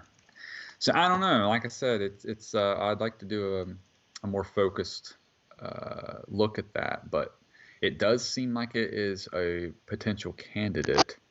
And just imagine if this thing could be, maybe that's part of Hashem's plan, is to use something that's worldwide. I wouldn't want to think for him, but you got to look at the situation as it is and kind of see what's there. And it's like, wow, maybe there is something to it. Well, I mean, we don't have to like it, but Now, our plans are not his plans, and we have to forget our plans. And it's like, when we do, we actually can be more at peace with what the outcome. Whether you believe it or not, you can be way more at peace with the outcome when you surrender your plans to his. So, like, for instance, may sound small, but it's a good example. I had plans to buy a bus and revert that bus into a mobile home. But then I realized I'm not good at homeschooling, and so I looked at putting my girls into a school that's going to cost about almost $7,000. But guess what? I had more than half of that saved already to buy the bus. And I prayed about it, and I asked others to pray about it, and it turns out that I feel like it's better for me for at least 1 year to send them back to school. I'm just not good at homeschooling right now. We're not ready for it. It kind of happened too suddenly. We just weren't ready for it. And I wouldn't have had the money if I hadn't already been saving for the bus. So I said, Lord, in my prayers, because he answers our prayers, I think if you're really intent on listening, and especially if you ask others, I said, I know that I have this plan, but if you see this plan is better, I'm going to just be fine with it. So I'm not upset that I'm not going to go buy the bus tomorrow. I think the bus will happen still. But I know that seems like a kind of insignificant example, but it kind of isn't, because this was kind of a plan for us to go get off grid and get away from everything we're doing. But it also kind of tells me that maybe we're not supposed to get away from everything we're doing yet. Maybe we're not supposed to get off grid yet. That we need another year of everything that we're doing. So anyway, I think that's a pretty cool deal, because I didn't get mad that my plan didn't work out. I think it's still going to, and regardless, I'm happy with his plan well over mine, because I know it's going to be more blessed.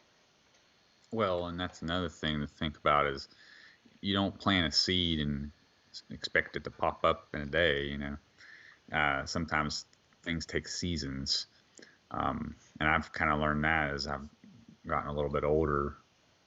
I mean, I was never really an instant gratification type of person, but I've also come to know that, as I've become an adult, some of my things that I like to work on or do this, that, or the other, it's just a season has to pass. You can't get people interested to help you this or that or the other. You got to wait a season for that, or maybe the resources weren't there and you had to wait for the season.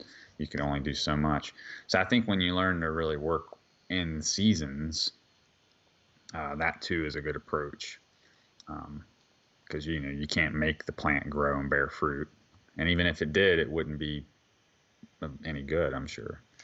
Which is one of the reasons I believe we have more time than a lot of people think. And maybe we don't. Maybe the Lord's just like, don't worry, keep working like you have that kind of time. But for me to get the messages like, no, you need to spend another year doing this, another year doing that, tells me I have more than 3.5 years. I have more than just a few months until the end. A lot of people want to say the end is here.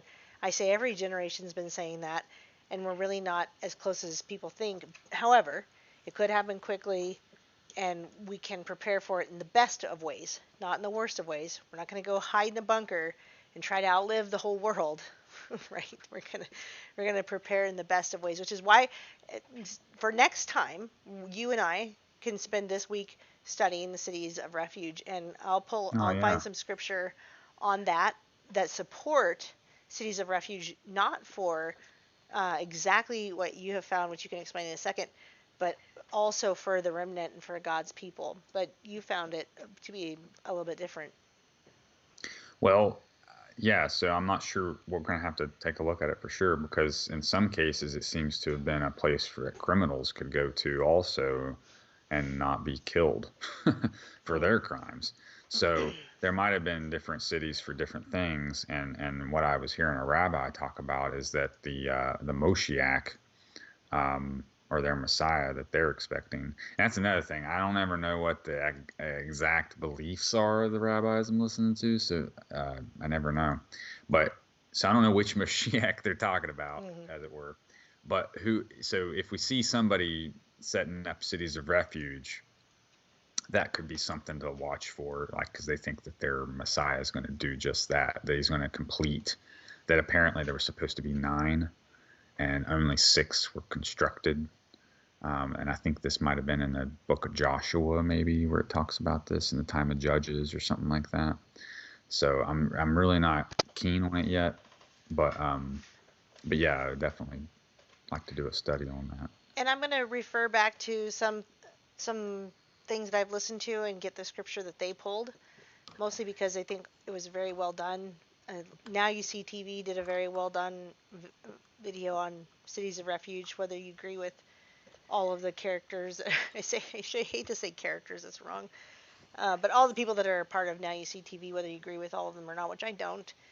But I think I do enjoy the content. I think John Pounders I think he's a great, I think he's good at his information.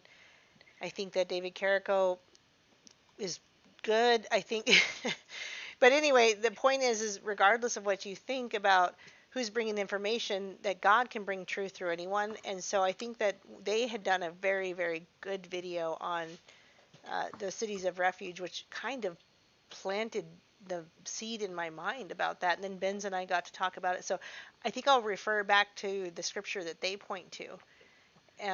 Brenda says, don't go to Jim Baker's place. Okay, I won't. Yeah, and there's a few people I definitely won't be going along with, but go ahead. But you might want to find the prophetic piece in there too, like if Right. there was an original plan for there to be this Right. number, and then Correct. For some reason or another it got stalled. So because I'd never really heard anything like that, so it might help highlight some things in other prophetic texts like Daniel and Revelation.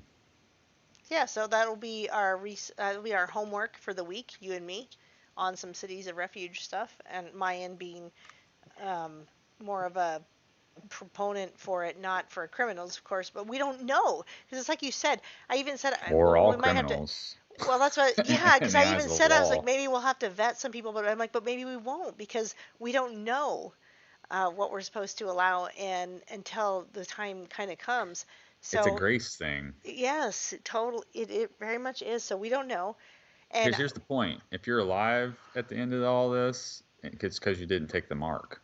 right. And So that's all that matters, really, at that point. So that'd be like a grace thing, I think. we should be very much in prayer for allowing almost anyone in, because like the book of Jude says that we should have compassion for all while pulling some of them out of the fire. Compassion for all, not this guy and that guy because we like them, but compassion for all while pulling many or some Amen. out of the fire.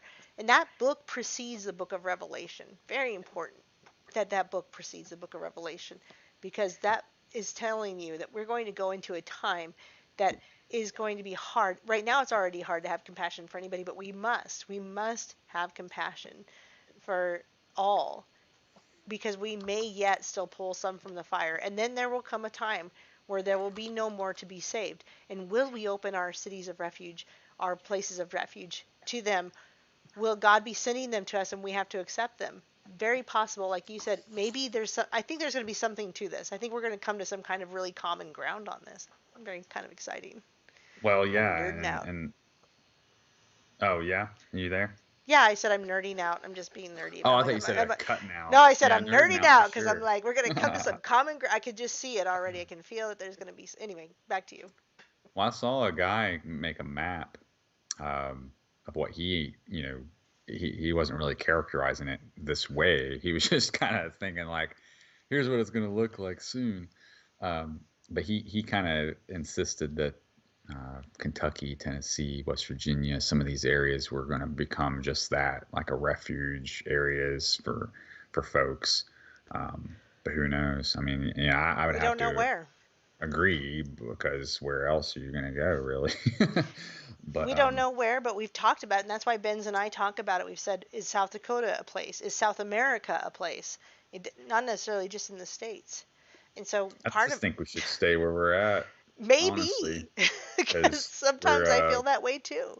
supposed to occupy, and I mean, and obviously you should get out of the cities, but that's all. That's all the advice I would really have is just get out of the city. Get out You of know, the it doesn't really city. matter where you're Yes, at. Just get out of the city because that's the absolutely. mark of Cain. He's the one that founded cities. You know. Did you want to talk about this bombing stuff before we end? Oh, I only brought it up just to have something on the screen there. Oh, But okay. yeah, I mean, we just finally have this is Biden's first act of aggression. Yep, You know, like he's a war he's, eagle. people can hate. I mean, I didn't even vote. I didn't vote for Trump the first time. I didn't even vote this time. So whatever. But the 4 years he was in office, he didn't, you know, he did There get was no this, war. he did this drone strike thing, and that's when I stopped liking him. So this is the kind of stuff right here we Yep. see. I just cannot support it. So we're going to see a lot more of it, I think, here soon. But Trump did put the brakes on it, and every time he did, you saw that whenever he would try to not go with war, they'd come out with some defamation piece, Yep. you know, whatever. So It turns out that whether they're Democrat or Republican, they're war eagles. And yeah, this is one of the first presidents not to just jump into war at at a moment's notice with Trump. So yeah, here we are with Biden, and we're bombing Syria, and you know. well, the reason I wanted to point this one out in particular is because of Isaiah 17 Oh, what of an all. It's coming up a lot. Right? interesting number. So yeah, this is the burden of Damascus. Now, we did learn a few weeks ago, especially around Valentine's Day, I think it was, that Damascus was under the dominion of one of Lilith's consorts, or not consort, but cohort rather. So, you know, I think I mentioned it a little bit briefly last week, but yeah, even though, you know, their government seems to be level-headed and stuff, they apparently are still under the dominion of one of those goddesses of prostitution, as it were. So maybe makes Revelation make a little more sense, you know, because it talks about being burnt and people mourning her and things like that, and which, you know, this place isn't really known for that, but it would fit the bill for, you know, as far as prophecy, because if you just imagine this being under the dominion of a succubi, I don't know how she really looks, but you know, not Lilith, she's over Rome, but one of her four, there was four total, but one was over Damascus, one was over Salamanca, Spain, and then the other was in Egypt. So, you know, we'll probably see this being fulfilled really soon, I think. Okay. Yeah, that's all I had. All right. That's it? Only in 2 hours and 39 minutes? Hey, it's not 3 hours tonight. I honestly thought it would be, and I was really tired, and so I was like, I don't know if I can even make it. But yeah, it was fun. Okay, good. I'm glad that you feel that way, because if you felt like, oh, I don't even, and the stream kept working for the whole time, even though I'm not logged in somehow. It was very magical. But I'm looking forward to, let's see, a week from today. It won't be quite until I have the new computer, but I'll have the whole new computer system by March 4th. Yay! So excited. And it's 9 days, well, T-minus 8 days, I guess, now, But basically 9 days until March 6th. So I don't think we're even That's going to my get to have another show until then, right? yeah, on the 5th. Oh, yeah. So the day right before. So yeah, I'd like to focus on that a little bit too, like just kind of recap the prophecy and stuff. Yeah, and then the 6th is when we celebrate my daughter's 8th birthday, which I'll real quick I'm going to throw out here, guys. I don't know if I've invited something in or my girls did or all three of us did, but my daughter had a very interesting experience last night. You can pray for us, and don't worry, I promise we're praying and we're cleaning house. Um, it's kind of a beautiful thing in a weird way, but I had a spirit in my own house years ago when I was just first coming to the Lord, and it was like a little lizard, and I'd see it out the corner of my eye. And because I was coming to the Lord, I knew that it had to be demonic. I just knew it. But I wasn't afraid of it, which is thanks to Yahuwah. There's no other reason I wouldn't be afraid if it wasn't for the Lord. But it would just scurry around. And one night, it came and screamed like my kids in my ear. Actually, it sounded like my kids running into the room, and then one night it screamed in my ear, and I ran out of my bedroom, and I stood outside of my bedroom, and I was freaked out, and I said, I'm not going to be afraid of this. I'm going to go back into my bedroom, and I'm going to face this, and I'm going to pray against it. I'm getting to a point, I promise. And I did, and then I had one more night where it came and slapped on my bed. I don't know if you guys can hear this, but it was like slapped on my bed like that. And, but I wasn't afraid. And it took me forever to cast it out, only because I was a new Christian. I didn't have the faith to cast this thing out. So this morning at 5:30, I'm kind of already awake, and I hear my daughter bloody curdling scream upstairs. And I run upstairs, and as I run upstairs, she's praying. She's praying. That's the beautiful part. But I said, what happened? Why are you screaming? What happened? And she said, something was touching me, and it wasn't the cat. So Oh my God. You got Lilu in the house, Aaron. right. So anyway, to get to the point, when she told me what happened, it was that slapping. Something was slapping on her leg just like that. I didn't push it. I didn't say, oh, did it do that? I didn't ask anything. I said, are you sure it wasn't a toy or a blanket, or are you sure it wasn't the cat? And she turned and she walked, like we were already walking downstairs, and I was going to have her come to my bed, and she goes, it did this to me, and she hit my leg like that. And I said, oh, okay, that wasn't a toy, that wasn't a blanket, that wasn't the cat. So we the great thing is she was already praying, and she was already understanding that this isn't something. She was terrified, but she knew who to go to. She was already praying to Jesus Christ, and whether you want to say Yeshua, whether you want to say Jesus, she was turning to the one name that she understood, and that, oh my gosh, thank you, Yahuwah, for that. But I will continue to cleanse the house. Well. We will continue to cleanse the house. But I had a talk with them today. I said, we need to all look at, because I felt bad at first. I thought, what if it was me? What did I invite in? Did I do this? Because it's sins of the father and the mother, we know, especially when it comes to, alien abductions, or the parents. Obviously, I'm not into the occult, but my first thought was I study it. So did I bring something in? Uh-huh. But anyway, it could have been any of us. It could have been all three of us. So we had a good conversation all day about the things that could be bringing these things in, and what do we got to do about it, and how to cleanse our house, and to be better prayer warriors, because we have slacked a little bit in our prayer together. So there's nothing to be afraid of, nothing that we can't handle. But I think what's great is that you all will pray for us too. And I ask you guys to pray for us, not that we can't handle it on our own, but that you guys can build us up in that ability to get this house clean. Clean the mud out, man. I might have had a little too mud. It happens to me, Too much not mud. frequently, but it's happened enough now. Like, it doesn't even bother me as much as it probably should. But Right. like, they are real. Absolutely. I just don't like it when they go after the kids, because how much could the children really be doing? That's why I worried that I had done something. You know what I'm Yeah, saying? totally. And I get it, because my parents dabbled with Ouija boards and all sorts of stuff when I was a child. So it always made me wonder. I'm like, I didn't understand what was happening to me as a child. But now that I'm older and I'm able to research this stuff, I'm like, oh, well then, So, proper parenting is also, you're Yep. right, like what you're inviting into that house sometimes. So you got to be careful. But I would recommend. What did you say? It was a lizard. What You back in saw a okay, lizard. so originally years ago it was a lizard-like creature, and this is why I think it might be the similar familiar spirit. I forgot to mention that. So That's what it sounded like. Yeah, yeah, it familiar sounds spirit. like a similar familiar spirit because it hit the bed when I was, years ago. It would slap the bed like that. But I haven't had that thing come around for years, and neither have I worried about it. So for her to say it slapped her like that on the leg made me think it's the same familiar spirit. So something I've done has or something we have done has invited that same spirit back in. I believe it's, and again, I'm not afraid. I'm not telling you guys it's like whoa, scary, right? I'm saying it's probably always been around. That's the thing about familiar spirits is they're always around.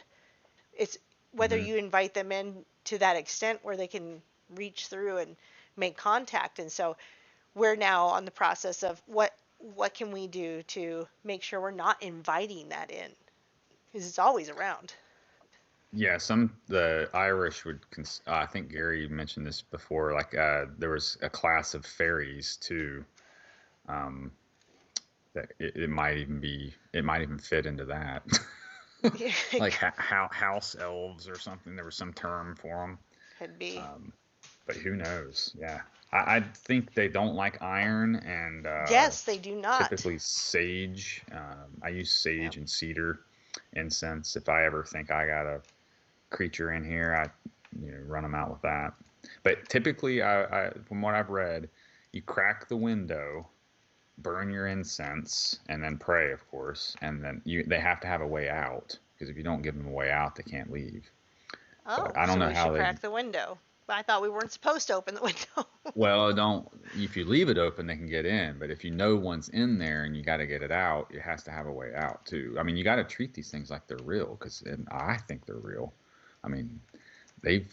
You can. If you wake up with them on. When you wake up with one on you, then you'll never doubt again. Right.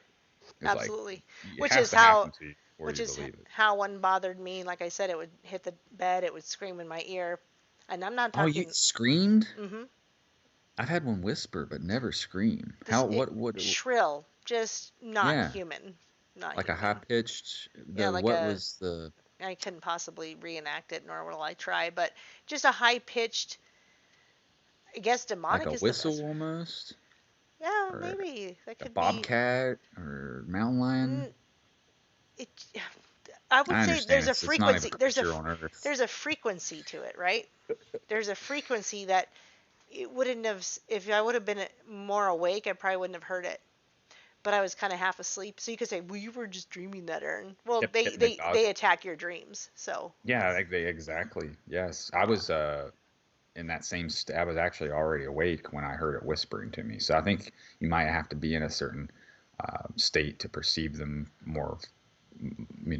I don't know, tangibly, perhaps, even though it's intangible at the same time. But it says that they're made of air if it's a Lilu. I don't know what a familiar spirit would be made of, but apparently a lot of these well, it could be spirits anything. are made of. But I guess they're supposed to be composed of air. But then some of the fairies could be different elements and stuff too. So yeah, it's really wild stuff. I'm really sorry you're dealing with that, but I will pray for you, of Well, the course. But I cool use thing the name of is God also.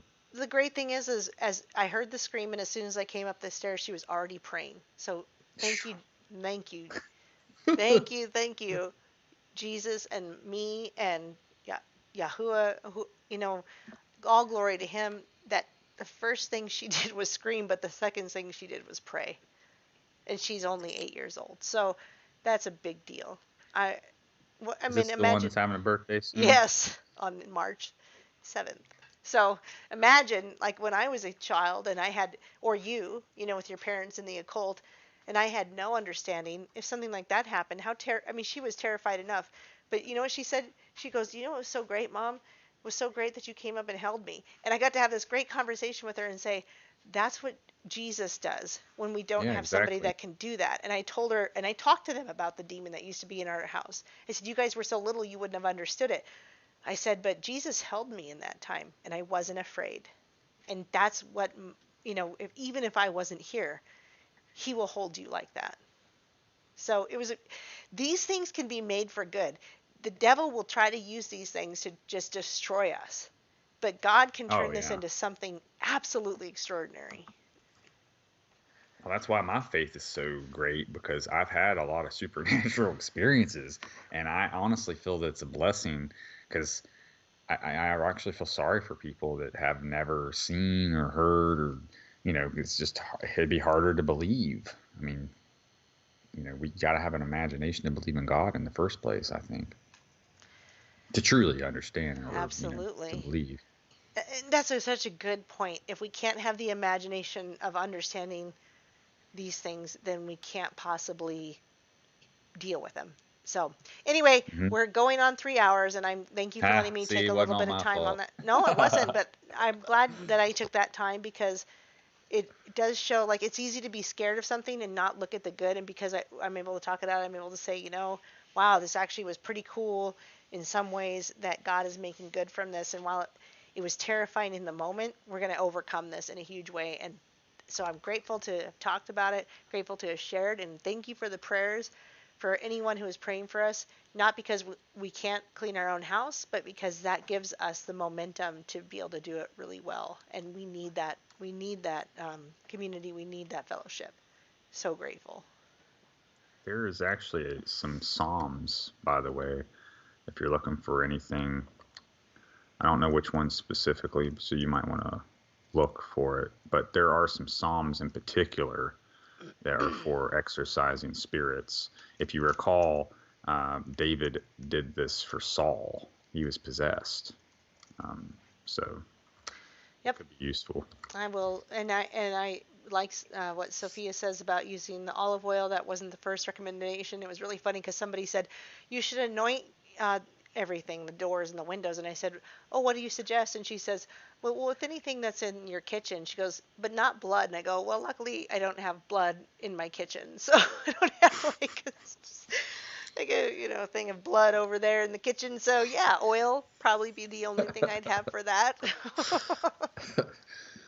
Well, yeah, and as we were reading earlier, the olive was mentioned in the Torah portion, which now I realize why I had two different links. The Haftarah, this is like everything after, and the Torah is like the first 5 books, or maybe not the 5 books. The first few books in the Bible are the Torah, and then the Haftarah is after that. So that's why I was mixed up earlier. I appreciate you guys joining us tonight. Yes, and we appreciate all the work that you do. It is not a simple thing. Well, some of it comes to you from the Lord. I know A that lot you of it do does, actually.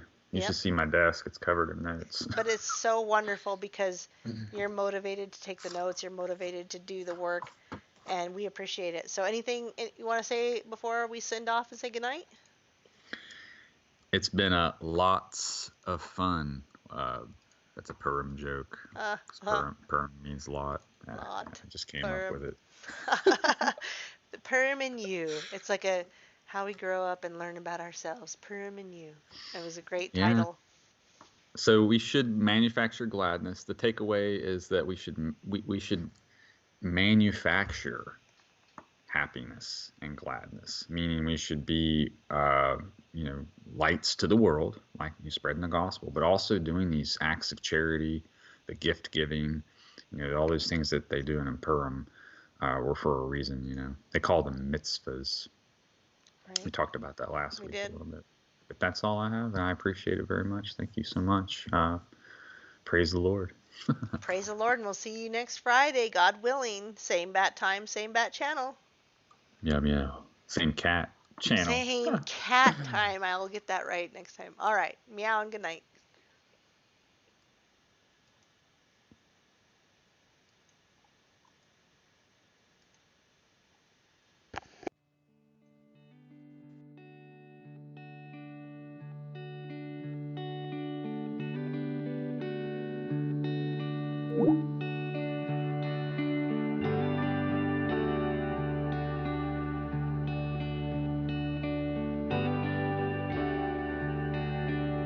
On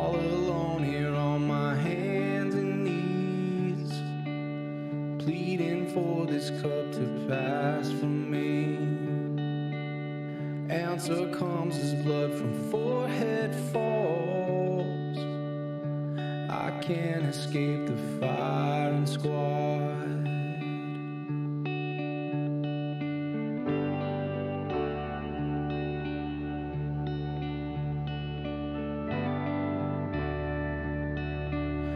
Here I am amongst the chains and fits. I always knew that it would come to this. Now if they're gonna have a prayer at all, I can't escape the firing squad. But I'll sing of your great love forevermore.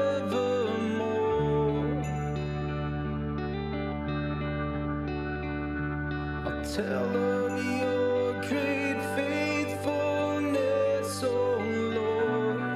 And I am sure, just look around and you can see the flow. They pierce and taunt and they divide my clothes. Their only hope to have a change of heart. I can't escape the fire.